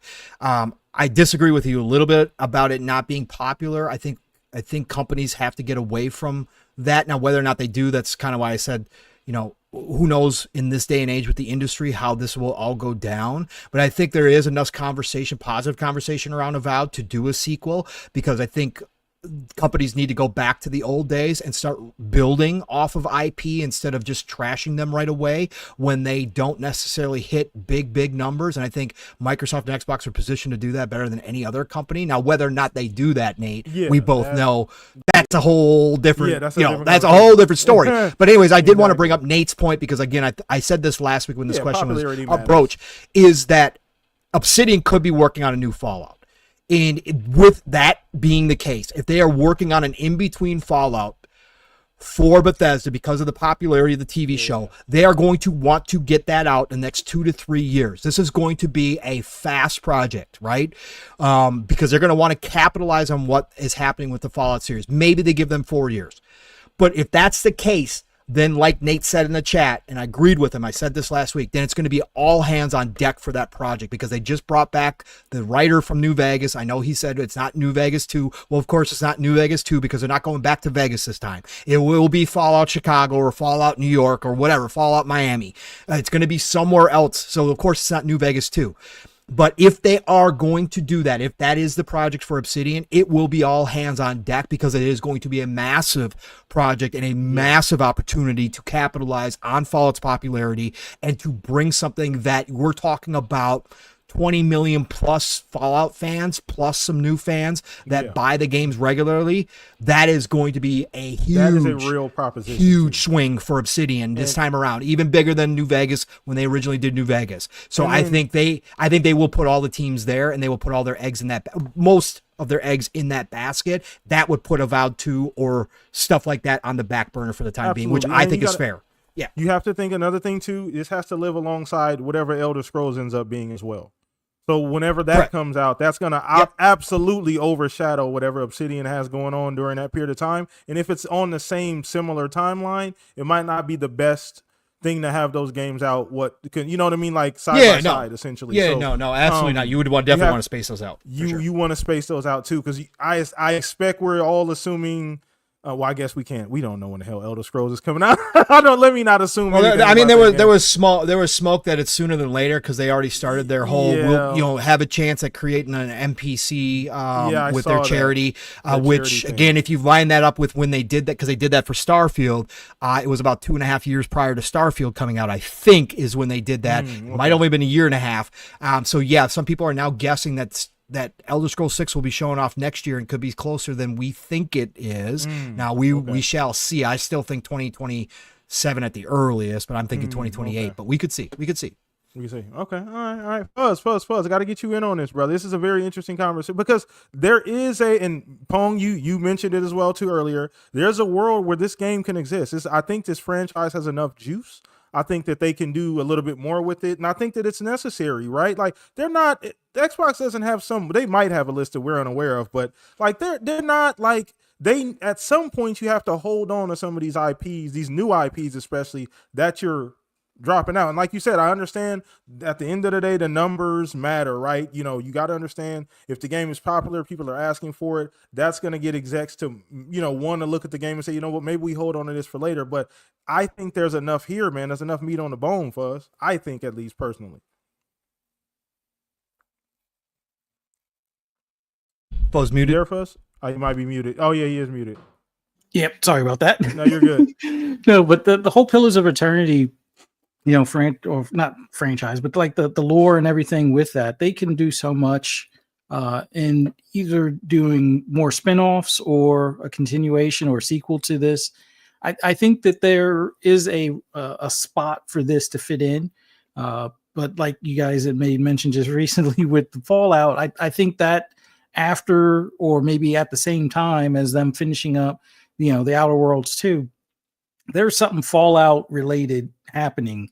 And I don't know if it's just going to be Obsidian involved or if it's going to be, the big three of the Fallout franchise with Inexile and Obsidian and Bethesda proper and stuff. But there's something in that realm probably next. And then who knows what they have in store as far as whether it be a Grounded 2 or if that smaller team winds up, bringing a sequel out for that next, and then Avowed would be the next one on deck type of thing. But I think there's enough to build off of with this in a sequel, or go back to like a CRPG. I know the company owns Diablo now, so it may not be as necessary, but not really that Diablo is that, because that's an ARPG, but as far as having something that, can expand that pillars of that the pillars, lore, I think is worthwhile. So hopefully we see a sequel. If it's in the cards, great. If it's not in the cards, hopefully we get more Outer World stuff then in place of it. But I happen to like this iteration here, and seeing if they go the same way they did with Outer Worlds, because Outer Worlds 2 is supposed to be what, twice the size or 3 times the size of what the first one was, according to their trailers, although I don't know how accurate that is. But maybe the next Avowed winds up being in that same vein where they go into more depth as far as systems, or go into more depth as far as the lore and the dark aspects of some of the storytelling and things that you can do, whether it's abandoning your companions or murking every NPC that you see kind of thing. But I do think it's a worthwhile IP for them to continue it. And I even like on that whole popularity thing, if they continue to chase that while they're trying to feed the Game Pass monster out there, that you want to keep subs, so you want to have a variety of content that's going to keep people subscribed, not just for the few months of one particular game, but constantly stay subscribed for upcoming games. It would make sense to have something like that in the rotation, especially if your other high fantasy style games like your Skyrims and such are going to be on a much longer time space, or a longer gap as far as the next rotation from when they drop and stuff. So hopefully we see it. Obsidian has been cooking, ever since they've been acquired. They're on this, a new game every year. And last year with Avowed being delayed, we get the 2 games, probably bookends of this year, with, Avowed being now and, Outer Worlds 2 possibly being much later in the year. But after a Fallout something or other, I would like to see a sequel to Avowed. That would be awesome. I agree. I 1,000% agree, man. I think there's definitely a spot in here. And I just saw something. I was sitting here, I just happened to look at my phone, Pong, and none of us brought this up, but you just fucking sparked a great point about Avowed. Where is the goddamn photo mode, Obsidian? Yeah. Where is the photo mode, okay? Yeah, no. Like, listen. Said this about any game, bro. Oh, in 2025, goodness. especially RPGs, you got to have a photo mode nowadays. You really do. Man. It just helps with promotion. It's free promotion. People post pictures. And again, the good news is you can get it to a spot where you can, crop them so that they look, so that you could take out a lot of the UI. You can obviously go into the settings and take off all the UI, right? Which that's a pain in the ass, right? So if you're trying to just do it mid-game, there is, if you put your weapons away, all the bottom stuff will disappear. The only thing that stays is your objectives for, whatever mission you're currently have selected. And you can crop the picture out. But yes, they need to add a photo mode. It's ridiculous in 2025 not to have one for a big open world, beautiful game like this. Again, fighters don't necessarily need one. It's cool, but like RPGs, like anything like that, you gotta have a photo mode nowadays. For sure. This game absolutely is begging for a photo mode, bro. Some of the scenery, the vistas, the colors, like you said. I know some people have issues with the palette, whatever. I don't care about that. But ultimately, this is a fantastic, beautiful looking game, bro. I saw the screenshots. Man, I just looked at the screenshot you posted about 20 minutes ago. Yeah, my PC, goodness, bro. Brother. PC, bro. Oh, my goodness. So like I said, the console is beautiful. Yeah. There is some washout with the gammas, which normally I don't notice, but because I've been playing PC, like I do adjust my gamma levels on kind of a frequent basis on the console, which is annoying because a lot of the sunlight, depending on what time of day it is, washes things out. But yeah, man, the colors overall when that lighting's hitting, and of course on PC with the ultra settings, and they've got the rays, and we got the ray tracings, and we got all that shit, bro. It's crazy, bro. It's nuts. It's nuts, man. Dude, I probably took more photos in the first 2-hour playthrough of this game than probably any recent game that I can think of, man. Yeah, if this had photo mode, I'd probably be at 40 hours by now, because me in photo mode. Like the only reason why I'm not there, and I've still taken a lot of pictures, but the only reason why I haven't is because it's kind of a pain in the ass to do without a photo mode. But this game does deserve it for sure. Oh, absolutely. I had to bring that up because I just happened to scroll and just look at my phone and see that. I'm like, nobody mentioned that. We didn't bring that up, and that absolutely needs to be talked about. You agree, Fuzz? Yeah, oh yeah. Every game, like Pong said, every game these days. Since social media exists, photo mode should exist in every game. Correct. That should be the standard. Yep. Sure. Absolutely, 1,000%. So I did want to switch lanes and get into something a little different. I know we talked a whole lot about Avowed, and I'm sure we could have did an entire show about Avowed, and we might get back to it. But I want to talk a little bit about something that recently happened. It's the other side of the coin. I want to talk a little bit about some of Yoshida's comments. Just about Naughty Dog and some of the recent things we found out about The Last of Us Online and Naughty Dog's inability to understand what a live service game in 2025 requires for support long term, which is a very interesting quote in 2025 from a studio that has won so many Game of the Year awards, that has been regarded as one of the best studios as far as most talented studios. Not have an idea of how to make a game like that is startling, Pong. And I know we talked a little bit about this, and obviously it's Yoshida. I mean, I don't think he's stretching these. And do you get any of that out of this, Pong? You don't think he's maybe embellishing a little bit? No, Yoshida's not that dude. Yeah, he's not that kind of person, right? I didn't get any. I know some people. I saw some comments about, well, maybe he's a little salty. He's not that kind of. Come on, he doesn't come off as that kind of dude. person. Yeah, like So either way, it was very interesting to see some of the things he said about The Last of Us Online, because like I said, we've talked about this multiple times. This is where PlayStation is at, and they seem to have an inability and or issue to get these live service type games off the ground. And they seem to have home runs already developed, already started in the oven. We done turned the light on in the oven. We done preheated and everything. And then they throw out the entire cake and say, it's not good enough. Or they allow Bungie, because he brought that up as well, to come in and say, no, that ain't really, this is hard, right?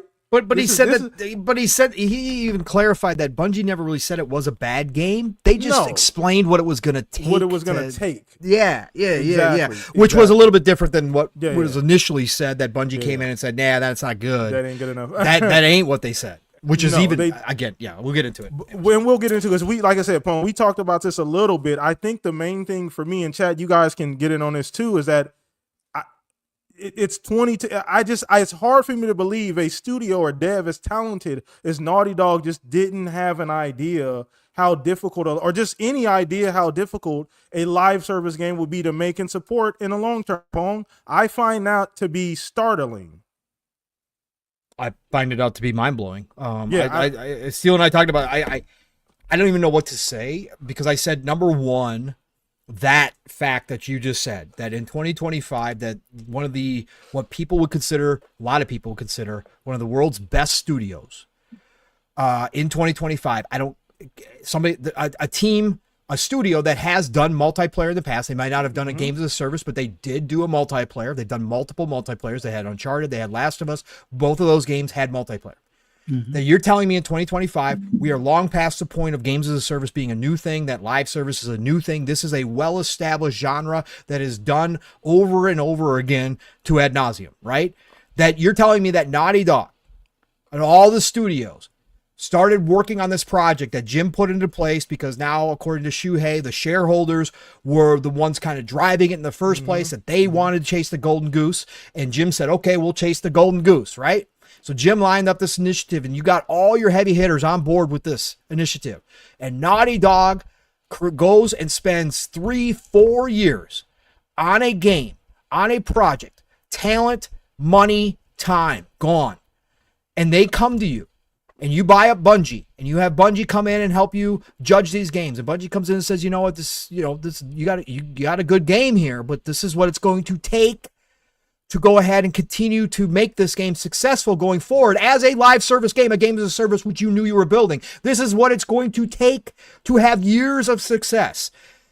And Neil Druckmann and Naughty Dog sat back in that meeting and looked at Jim and said, whoa, we want to make Intergalactic. You think it was a money thing? You think they saw a number? $1? No, because they spent $400 million on Concord. I mean, this is definitely not a money thing, bro. This is not a money thing. Perspective. This is not. No. Okay. This was you mean we got to keep a big team on this? And we can't make we're not going to be able to make our single player games. Well, we don't want to do this. Okay. This is how Shuhei presents it. This isn't made up speculation. He flat out is saying that, okay, even if it's not just Naughty Dog, let's say Jim Ryan didn't know what it takes. You talking Herman Holst didn't know what it takes to keep a live service or games as a service going? Okay, this is mind-boggling for one of the world's biggest publishers in PlayStation. I don't care if you don't make those types of games. There's 1 million companies that you partner with that make those types of games.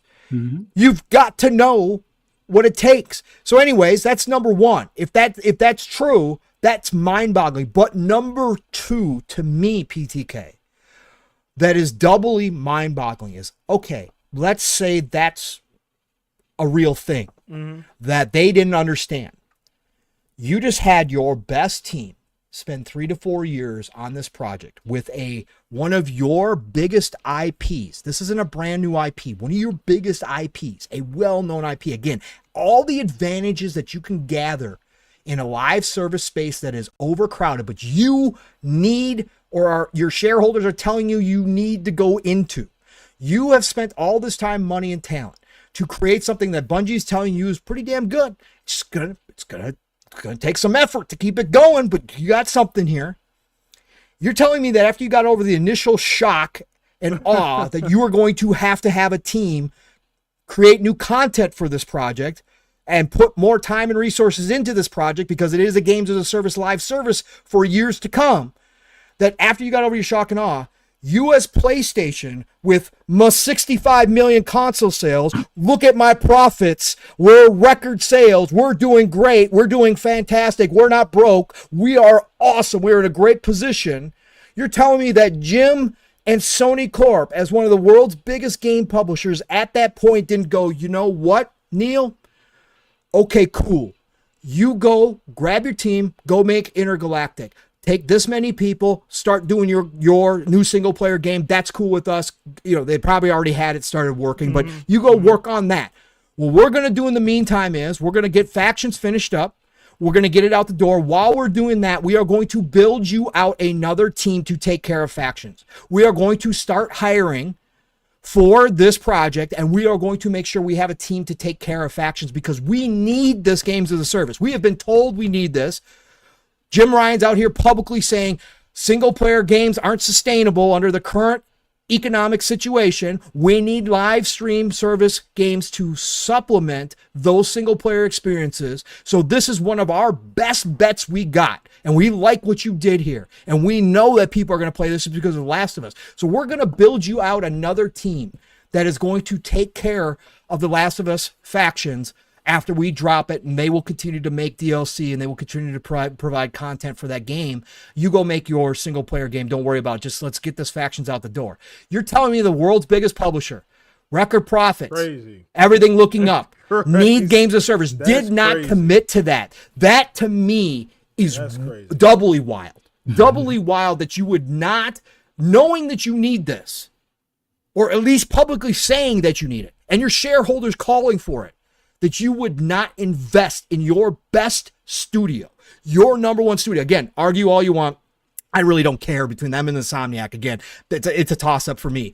But just argue between that. But the fact that you would not have the confidence at that point to build out that team. There is so much talent that needs jobs right now, right? There is so many people being laid off. You could go build a whole nother team easily if you were Sony and take care of factions. That is wild. That this story, I love this Shuhei, by the way. I love this unshackled Shuhei, as I've been calling him. This man was a total NDA dude. This dude would never say peep, word one, about anything going on with Sony. This man's out here speculating about when the PlayStation 6 is going to be coming out. Holy shit, this is a new Shuhei. I love this dude giving us a peek behind the curtains. But this story right here, pretty crazy, man. Negligence. It's crazy. And it's crazy because, like you said, man, it's interesting to see that, like, through all the filters, through all of the red tape, nobody stopped and said, wait a minute, we have other options. Nobody stopped and said, wait a minute, we just said that this is important to us. How do we let Neil just sit back and be like, we can't do that? And you got up and walked away from the table? Right. And was like, I guess meeting's over. You got up and walked away and said, looks, you know what? We did our best, guys. Neil said they can't do it. That's it. Let's go ahead and get back on the jet and get back to headquarters. Like, that's what happened? Like, weird. Come on, man. Where are we at with this? Like, I know we asked these execs to do a lot of things, and we're not in these meetings or anything, but this is, you guys have come out and said, you guys need to do this. How many times are we going to hear this, Pong? You just said it. The board said it. Your president said it. Your money guy says it. You need to do these things. And like you said, The Last of Us, you have the benefit of being The Last of Us. Correct. It's like Marvel Rivals all over again. You're Marvel. You don't have to worry about building a universe that people care about. Nope. You have one already. It's hard. Games as a service is hard. Bro, you're 50%, you're 50% of the way there. You got Last of Us. You have the name, you have the brand, you're halfway there. Shuhei said he liked what he played. Bro, come on, man. What are we talking about? Bro, Shuhei is the one who went out and got you Stellar Blade. Yeah. Shuhei has the track record. Now everybody wants to blame Concord on him because Shuhei signed Firewalker initially, but that was during the beta. That was very, very early on in the beginning stages when Shuhei was still in the position that he signed Firewalk. He liked the initial concept. The rest of all that shit falls on Herman Holst and Jim Ryan 1,000%. Shuhei just signed the initial contract saying what your idea is and what you're showing me off the basics looks good. Let's move forward with it. That's all Shuhei did. But this man has a track record like very few in this industry about picking out golden gooses. And he actually walked in and played and said, I like what I'm playing out of this Factions. Hell yeah, of course it was good. Again, the original Factions, I didn't play it that much, but Steel played the hell out of it. There was a fan base attached to it because it was good. It was compelling. Yeah. All they were going to do is make a bigger version of that. I used to watch people play it on YouTube all the time. I watched matches of people playing it on YouTube back in the day. They had the advantages. I enjoyed it, It's crazy. And you don't listen to Shuhei, and you just walk away and trash it 3 to 4 years of work from your best dev studio. You let them sit up there and tell you they couldn't do that. It was too Bungie, and it's crazy coming because we suspected Bungie playing it mismanaged. We 1,000% thought Bungie was playing double agent. Thought they just were sabotaging shit to get off the ground and say, you know what, now you really got to rely on Destiny and Bungie, and you really got to rely. But they didn't even do that. Nope. According to Shuhei, they walked in and said, okay, you got something here. Yeah. You just need to water it. Here's the instructions. And they rolled out the fucking Dead Sea Scrolls. And they got scared. They got scared. It wasn't a piece of paper. It was a scroll. But they pushed Concord forward. Yeah. yeah, it's crazy, bro. They rolled out the scroll and said, you're going to need to do all of this. And they said, wait a minute. No, wait. Roll that shit back up and take it out of this office. Because we had no idea. Yeah, we had no idea. Yeah. We've never heard of this Lives as a Service, Games as a Service thing before. We've never heard of it. What? And all of this was going on while the day before was the #1 most wishlisted game in the world. And that game looked like a knockoff of Last of Us meets Division. Like all they had to do was that. Just do that. Push it out there. They could have probably paid for a team just on them figuring it out for the first couple of months of what the feedback is from the audience. Like, put it out there as is, and then come up with seasons, maybe 4 or 6 months later or whatever. There was enough there to like you guys said, the IP alone was enough to carry it for at least 6 months to a year of goodwill. Like, let's look back at Vanilla Destiny.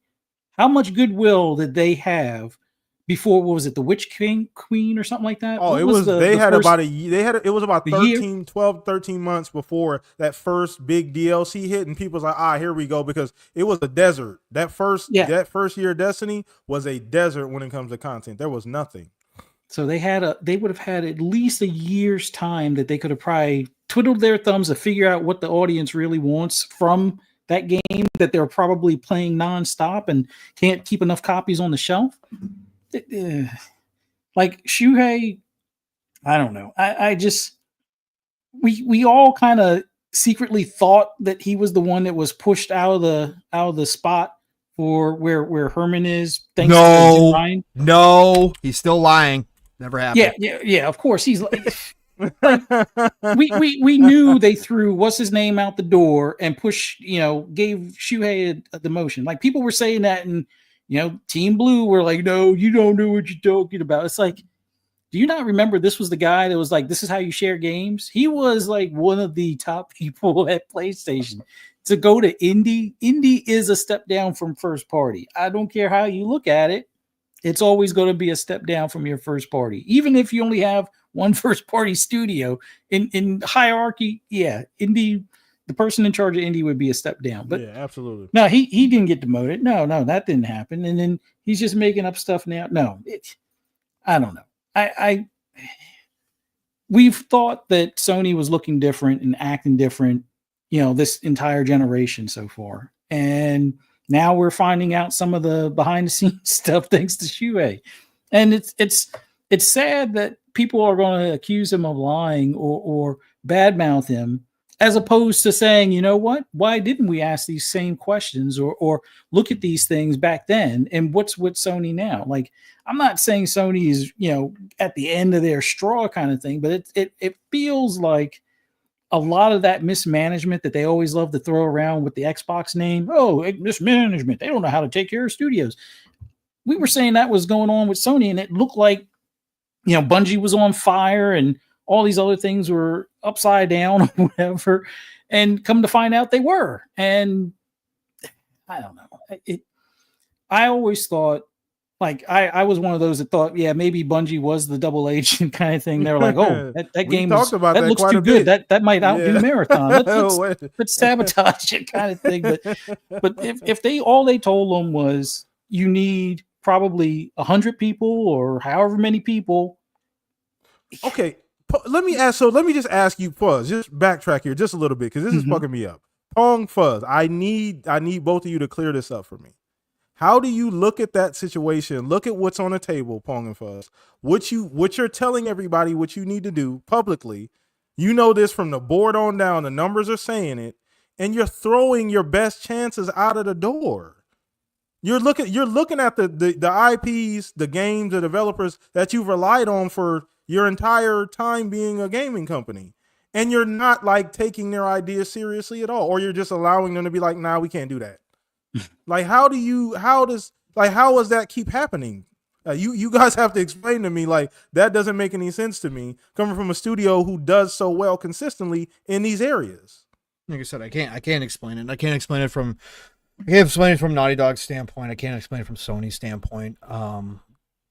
It doesn't common sense. And again, everybody can sit back and say you're not a C-suite executive. Again, we love that terminology out here. It's just, but again, just it doesn't take a genius to sit back and look at the landscape and understand, like, or to at least be able to, look at that situation and scratch your head and go, you guys are doing the exact opposite of what would make sense if you're going to make a decision to chase the golden goose of a live service. As I've always said, the more advantages you can give yourself, the better off you are. And like you were just saying, PTK, like we've all talked about, having The Last of Us already an established IP, having Naughty Dog, one of your best studios, one of the best studios in the world, creating something out of that for that genre.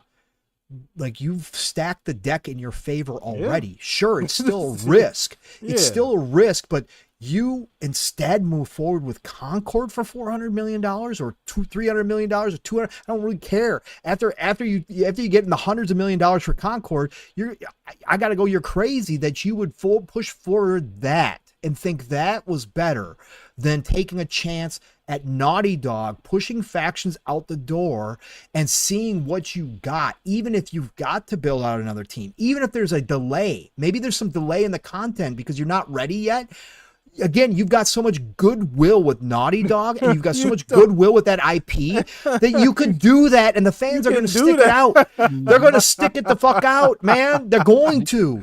Again, you haven't used it up. As long as the game doesn't come out completely broken, as long as the game doesn't come out completely ridiculous, you are going to have the advantage of those fans going, we will wait, get your shit together, but we will wait. Right. And then on top of that, you have Neil coming out and going, we're working on our next single player game, Intergalactic. Hope you guys enjoy factions while you're waiting for that. That whole crowd is going to cheer for you. And they're going to be like, yes, Neil, God, Neil, please just give us a little more. So like this to me, that's why it is a head scratcher. That's why I can't put myself in those shoes, even in a boardroom, and say, I don't care what the dollar number was attached to that. It couldn't have been money either. I was thinking about this after I said it. It couldn't have been a dollar situation like this. It can't be. It can't be. I just, again, if the situation was the game was good and now we're hearing that the game was in a good spot and it was good and people were playing it and thinking that it was good, if that is the case, then there is no reason why you ever cancel that project over anything else, or why you don't find people to work on the content for that game going forward if you are desperate for games of service, which obviously they were. 10 to 12 projects in 4 years was the plan from Jim. That is a desperation move. That is screaming, we need to find success. Right? Yeah. Correct. And out of all of those, right? Again, Helldivers 2, your success. Awesome, right? But out of all the remaining ones, you cancel that. And again, this falls in line. I love Shuhei. Somebody asked Shuhei what he thought about the Spider-Man one too from Insomniac. Yeah. Because Lord, again, that to me is another like, holy shit, legit. You are stacking your own deck for success. Yeah. The perfect example is Marvel Rivals. NetEase, the president almost walked away from that licensing deal and put generic characters in there. That game would not have succeeded like it has without the Marvel IP. Absolutely. That is an advantage in your corner. Now look, and again, NetEase is making some really odd shareholders might, again, this, I think NetEase is more of a canary in the coal mine for this industry than anything else right now from my layman's view, just on the outside looking in, watching all these layoffs that have happened across this industry. NetEase is the canary in the coal mine to me that there is massive problem that we could be headed towards an actual contraction of this industry. We'll see. But anyways, my point being was they are now, without that Marvel license, they would not have been what they are right now, most likely. Of course, there's always a 5% chance that they could have knocked it out of the park with generic characters and really competed with Overwatch. There is certainly that chance. But I'm just saying, generally speaking, it is the Marvel characters that drove people to try that game. That game is actually really well designed, even if it is a copycat. It is really well designed, which has kept the players there. Because if Marvel IP initially got the players there. The actual goodness of the game and the gameplay is keeping them there as well and growing the base. So without that, they would not have had that.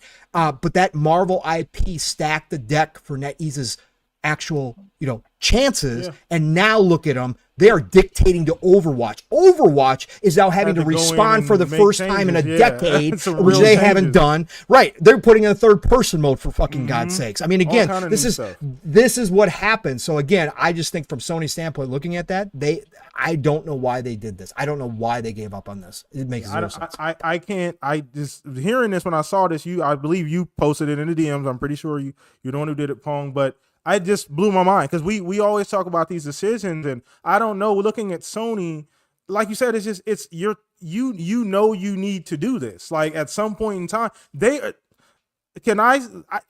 are they just scared to like do this live service thing? Like are you just not going to do it? Because like you said, you're all the things that would make it easier for you've thrown away. Like you just said, the fact you have a Spider-Man IP, you greasing the wheels, bro. Just make the game. Right. Yeah. Just make the game. All you need to do at this point is make the game and then not come out broken. The rest will be done on its own. As long as it's a solid game, you can buy yourself time on top of you being PlayStation, having that brand loyalty. People aren't going to give you the same level of scrutiny and criticism if the game doesn't come out right the first time or it's not or doesn't feel it doesn't feel complete. People will give you the benefit of the doubt with games like Spider-Man, with something like The Last of Us. That's about as close to a sure bet as you get in this industry where some games make it, some don't. I don't understand why you chop your wings off like that. The only thing I could figure out is that, or think along those lines, like, I didn't work for $1 billion company. I worked for a several $100 million company.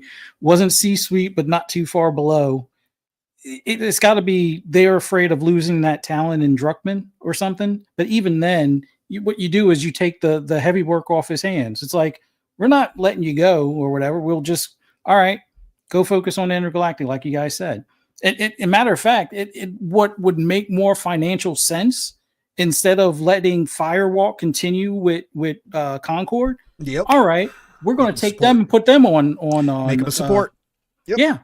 Make them do the whole, factions thing. That would be what would make the most sense until that's up and going. And then Firewalk can go back to Concord. That would have been what I would have said, or some of the management, which I've worked with in the past, would have said. That makes the most sense because you're not wasting money.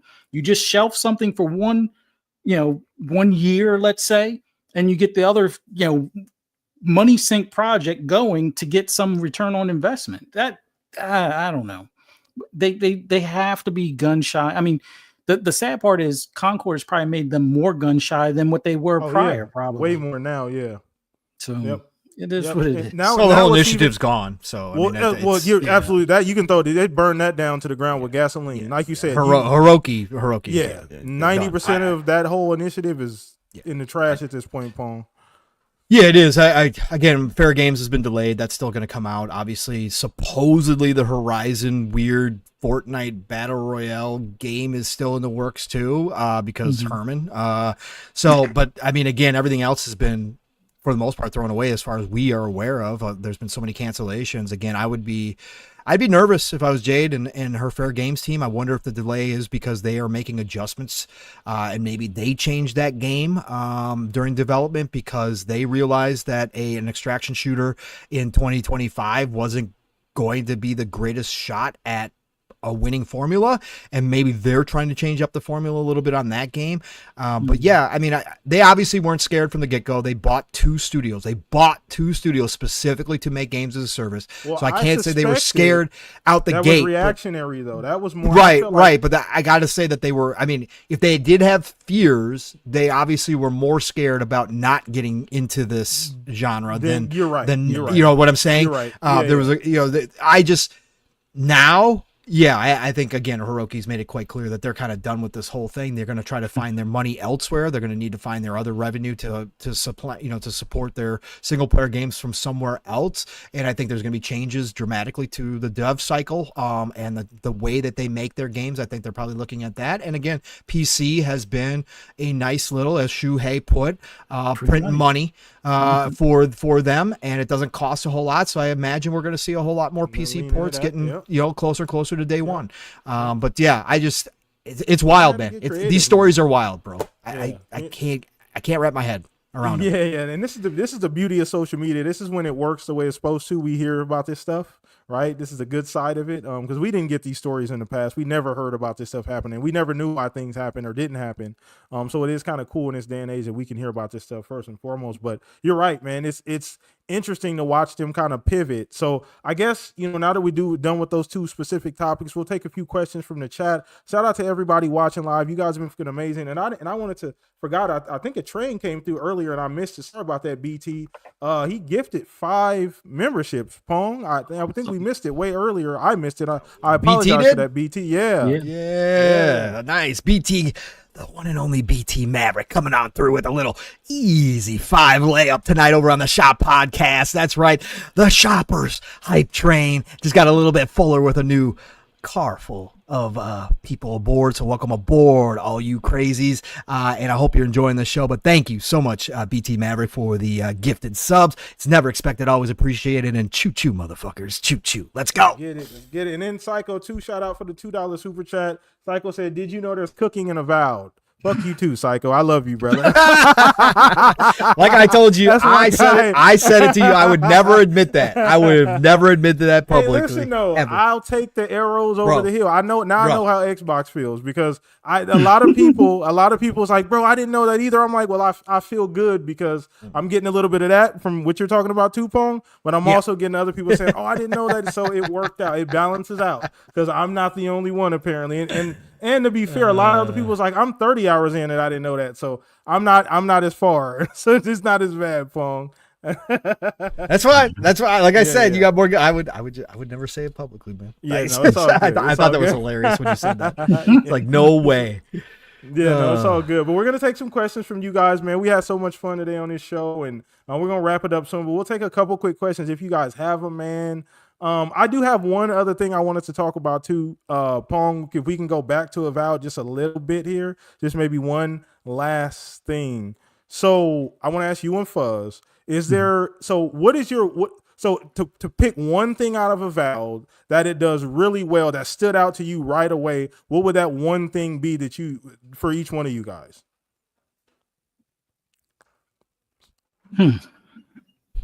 It's a toss up between the combat and the abilities tree. Like it's fairly straightforward. I think No, you know what? I'll go something totally different. In the exploration mini-map, highlights not just the food stuff, but the drops and potential sometimes of where secrets may be because there's an enemy behind somewhere you can't seem to access. But it might be because I'm playing on normal. I don't know if on the higher difficulty, if it takes away the enemy notification as well. Mm-hmm. Okay.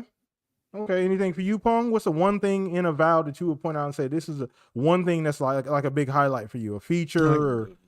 Like I said, the exploration loot loop is great. It is. It's great. There's just no denying it. Again, it's set up perfectly. It is a constant. You don't necessarily find something all the time, but you find something on a very regular basis if you are exploring. And to me, that is the greatest thing. Again, I'll make the example right out the gate. The opening scene when you first arrive. I always explore those areas in every RPG. 99% of RPGs, you get you'll find your weapon and you'll find your armor, right? You'll find some basic shit on, again, whether it's a beach or whatever, it doesn't matter. You'll find your basic shit and that's it, right? I turned around because I explored those areas. I turned around and dove into the ocean that was available to me right out the gate and just wanted to check out the swimming. And I was like, hey, let's go check out the swimming. Sure enough, it was deep enough. Dove down, was swimming around, found a chest underneath the water in the opening area. That, like, again, 99% of RPGs don't do that shit. I found a chest out the gate, and I had already seen everybody talking about the exploration and finding things. And that moment, I was like, oh, okay, everybody was correct. They're going to do this out the gate for me. Again, it was nothing major, but it was something that I got for simply diving in the ocean behind me where a lot of people would never check it out. And there was something there. That again is special, and so to me that's the moment. I was like, yeah, let's go, this is good. Okay. I think mine would be similar. I think it would be one, the just intuitive, like you said, combat, inventory / and then the exploration. I think I love how the inventory is managed. I'm a loot whore. I'm terrible with inventory as well. Like, you know, every single game that allows me to get an abundance of loot, I end up being terrible with the inventory, but they make it really simple. You know, you can put stuff in your stash from any point in the game, wherever you're at. You know, you don't have to go all the way back or fast travel or stuck with all of this gear on you. I do love the fact that they don't put weights on everything. The food doesn't weigh anything, right? It doesn't, it spoils and it moves to a different part of your inventory. But outside of that, it doesn't weigh anything. So those little quality of life things I appreciate. But I guess the single biggest thing would be for me too, the exploration too, Pong. Because that's one thing that, like, there's no, like, I don't necessarily feel like I need to explore, but the game makes me want to, right? There's a lot of RPGs where you're like, okay, I got to go explore. I got this large ass map and I'm going to go explore it, right? You kind of set the task to do that. I didn't really feel like the need to do that. I'm just going and finding shit and just moving, and everything looks inviting. You know what I mean? Like, there's stuff that looks like it can be climbed. Can I climb that? There's a good chance you can. There's a lot of those moments. And like you said, everywhere you go, you don't get something. But by and large, you go somewhere 10 times, you're probably going to find something 7 or 6 or 7 of those times. Yep. Right? Like, there's a good odds you're going to find something useful. Like, everything feels useful. It doesn't feel like I'm just picking shit up and it doesn't make any sense why I don't need this stuff anymore. So they did a really good job with the, like you said, the inventory, the loot, as well as the exploration. I think those are the highlights for me. And they can carry those over. I think they got a good base of a game. But let me see if I got any questions in chat. I think none of the psycho overlooked is the lore button. Oh, that too. The dialogue lore button too, Pong. And that's something, I don't know if you saw that. If you get lost or forget why you're talking to this person, you can just pull it up and it'll give you kind of like a dialogue timeline. Yeah, and it'll give you definitions. They've got a whole encyclopedia built in with a base of the lore, which is starting to pop up in more and more games, which is fantastic. That started over on PC with some of the RPGs and CRPGs. And obviously it's usually easier over there because, you know, usually it's a button press on a keyboard or whatever the case may be, where you can click it. But they're starting to install that on, obviously RPGs on the console side now, and Western RPGs. And it's great. It is fantastic. If you don't recognize what somebody's talking about, either looking back at that previous conversation like you were just talking about, or going to the encyclopedia and getting a description of what they're talking about within the lore itself of the world, that is super dope. And I hope that people continue to do that because it is a big deal. Another little thing too, and they just brought it up, and is if you eat, it'll refill another bar and it'll just refill itself. If you overeat something, did you notice that, Paul? Yeah. Yeah, that's another. I don't know. Is there any other RPGs that do that? That's the first time I've seen. Okay, yeah, there's some do like overheal. Yeah, there's overheal. There's overheal in this one too, so which is dope. Yeah. Okay, so I saw that too. I didn't know that was a regular RPG thing. Or if that was not every single one, but obviously, there are RPGs that do that. Yeah. Okay. Cool. So we got. Let me see. Anybody drop any questions? We got a Super Bowl question. Good Lord. I'll save that question for Mav next time he's here. He's an Eagles fan, by the way. I don't know if you guys know that. Mav is a huge Eagles fan. Why are you doing that? He's a massive Eagles fan. Why are you going to start with him?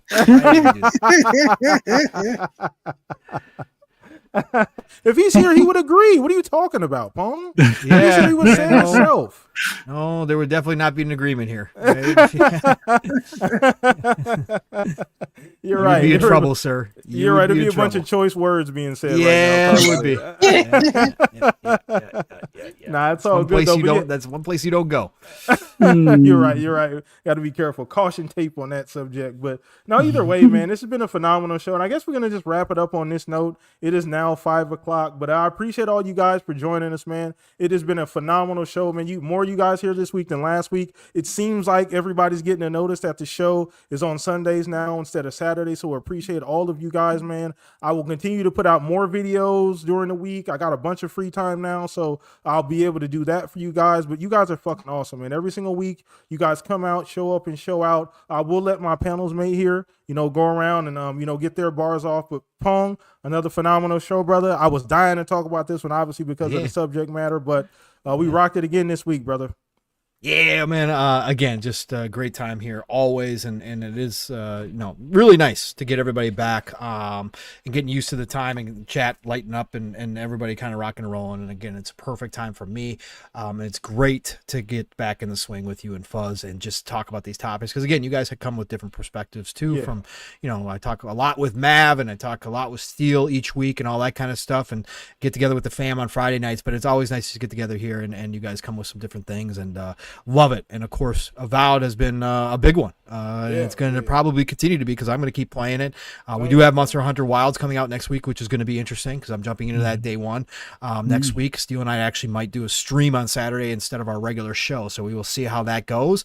But yeah, just great time to be gaming right now. Lots of good stuff. Suikoden remasters are coming out too, which is going to be nuts for all of us old school RPG fans. Like there's just so much right now. But having Avowed kind of settle into this spot, and even if it's not all rainbows and unicorns, this game is still being talked about, which is always a good thing. Like it's better to be talked about, even if it's not always positive, than it is to be ignored, because that means you don't mean anything. Avowed means something. There is something here, and I love the fact that people like UPTK that were not necessarily the biggest RPG players in the world. I've seen a lot of people that are in your shoes playing Avowed and having a great time, and some of us who are RPG fans also playing and having a great time. Just different perspectives. That's all it comes down to, but still having a great time. So really good. Thank you all for an enjoyable Sunday night here on the Shop Podcast. You guys know how to find me, Pong Soul, everywhere. Follow me. I'll follow you back.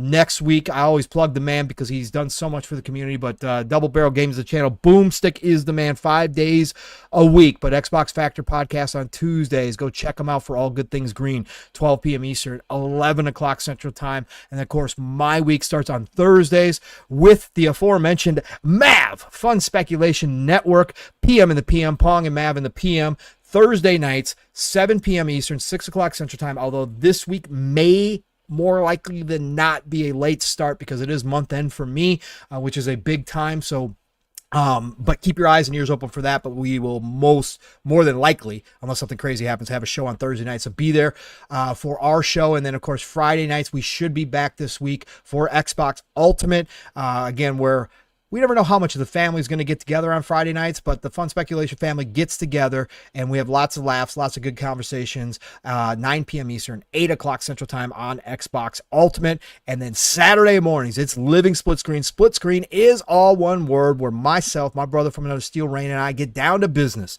Live, raw, and uncut, 10 a.m. Eastern, 9 o'clock Central Time, 3+ hours. We take you from your morning to your afternoon to your evening, depending on where you are in the world. We generally go for 4. It just depends what's going on in real life. But we have big conversations. Again, we talked Avowed for 2 hours alone to start the show before we even got into anything else. And we still wound up going 4 hours yesterday.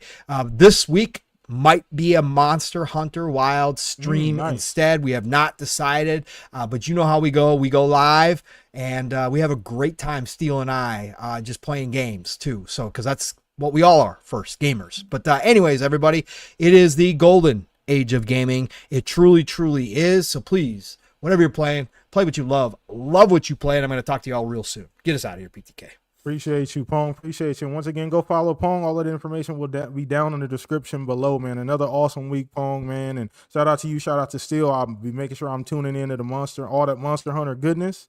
Steel's going to be living it. You want to see high level? He claims he's not high level. You want to see high level gameplay from a Monster Hunter? Go check out that man. Oh yeah, bro. for sure. He's in it. and it's gonna be. I'm crazy, a low key Monster Hunter fan. I've always watched people stream it. Yep. I watch a bunch of different streamers. It's really enjoyable to watch people stream it at high levels. Super enjoyable. It's like watching people hunt down shit. It's pretty dope, actually. Yeah. Plus, in Monster Hunter, you get the other monsters fighting each other. It becomes a Godzilla movie out of the blue. It becomes a kaiju movie. Right? Yes, it's nuts, bro. And Monster Hunter Wilds, that happens like all the time. It's freaking crazy. I played the beta. It's so much fun. I can't wait. Yeah, I can't wait to get into it. But yeah, shout out to you once again. You guys go follow Pong. All of the stuff, all of his information down in the description below, man. We're gonna throw this over to Fuzz, man, and another great show. Fuzz talked a lot about Avowed, a great game. Talked a little bit about The Last of Us Online, but man, get us out of here, man. Let everybody know where they can find you, brother. Oh, as always awesome being on here with you, PTK and Pong. Love you guys. Love talking about gaming, and man, this is like the perfect time frame. This year is just crazy with games, so it's always a great time to just chill and kick back and talk about it. And thanks everybody in the chat. Greatly appreciate you guys showing up and checking us out, interacting with us. Hit that like button, subscribe if you haven't already. We greatly appreciate it. And for those that want to hear my rambles and rants on anything gaming related, you know where to find me. Pretty much all social media except for Facebook. Just do a search for Fuzzy Belvedere. You'll be able to find me. You can also find me later on tonight, probably in about an hour, doing Pixelated Echoes with 3-Bit. Just do a search on YouTube for Pixelated Echoes. You can find us for our show later on tonight, talking about some AI in gaming and a few other topics, and probably some Avowed as well. And then on Monday, me and Mr. Boom are going to be doing a two-parter, a special where we do our normal Xbox lunch break special, but it's going to be at 11:30 instead of 12. And then I believe at 1, or we'll start the stream at 12:30. We're going to be talking about the IGN and ID at Xbox stream. So we'll be doing that on Monday. And then later on that night, FSP on Fun Speculations channel at 9 p.m. Eastern Standard Time. Get tidbits so you can have your games that are coming out that week. And then hope to see you guys the same place, same time next Sunday, right here for a Shop Podcast next week. Look forward to seeing you guys there. Appreciate you, Fuzz, man. And go follow Fuzz. All his information is down in the description below as well. Appreciate you coming out, Fuzz. Always love having you here, brother, as a major part of the show. And last but not least, your boy, your host here, PTK Blam. Glad to be back, man. It feels good.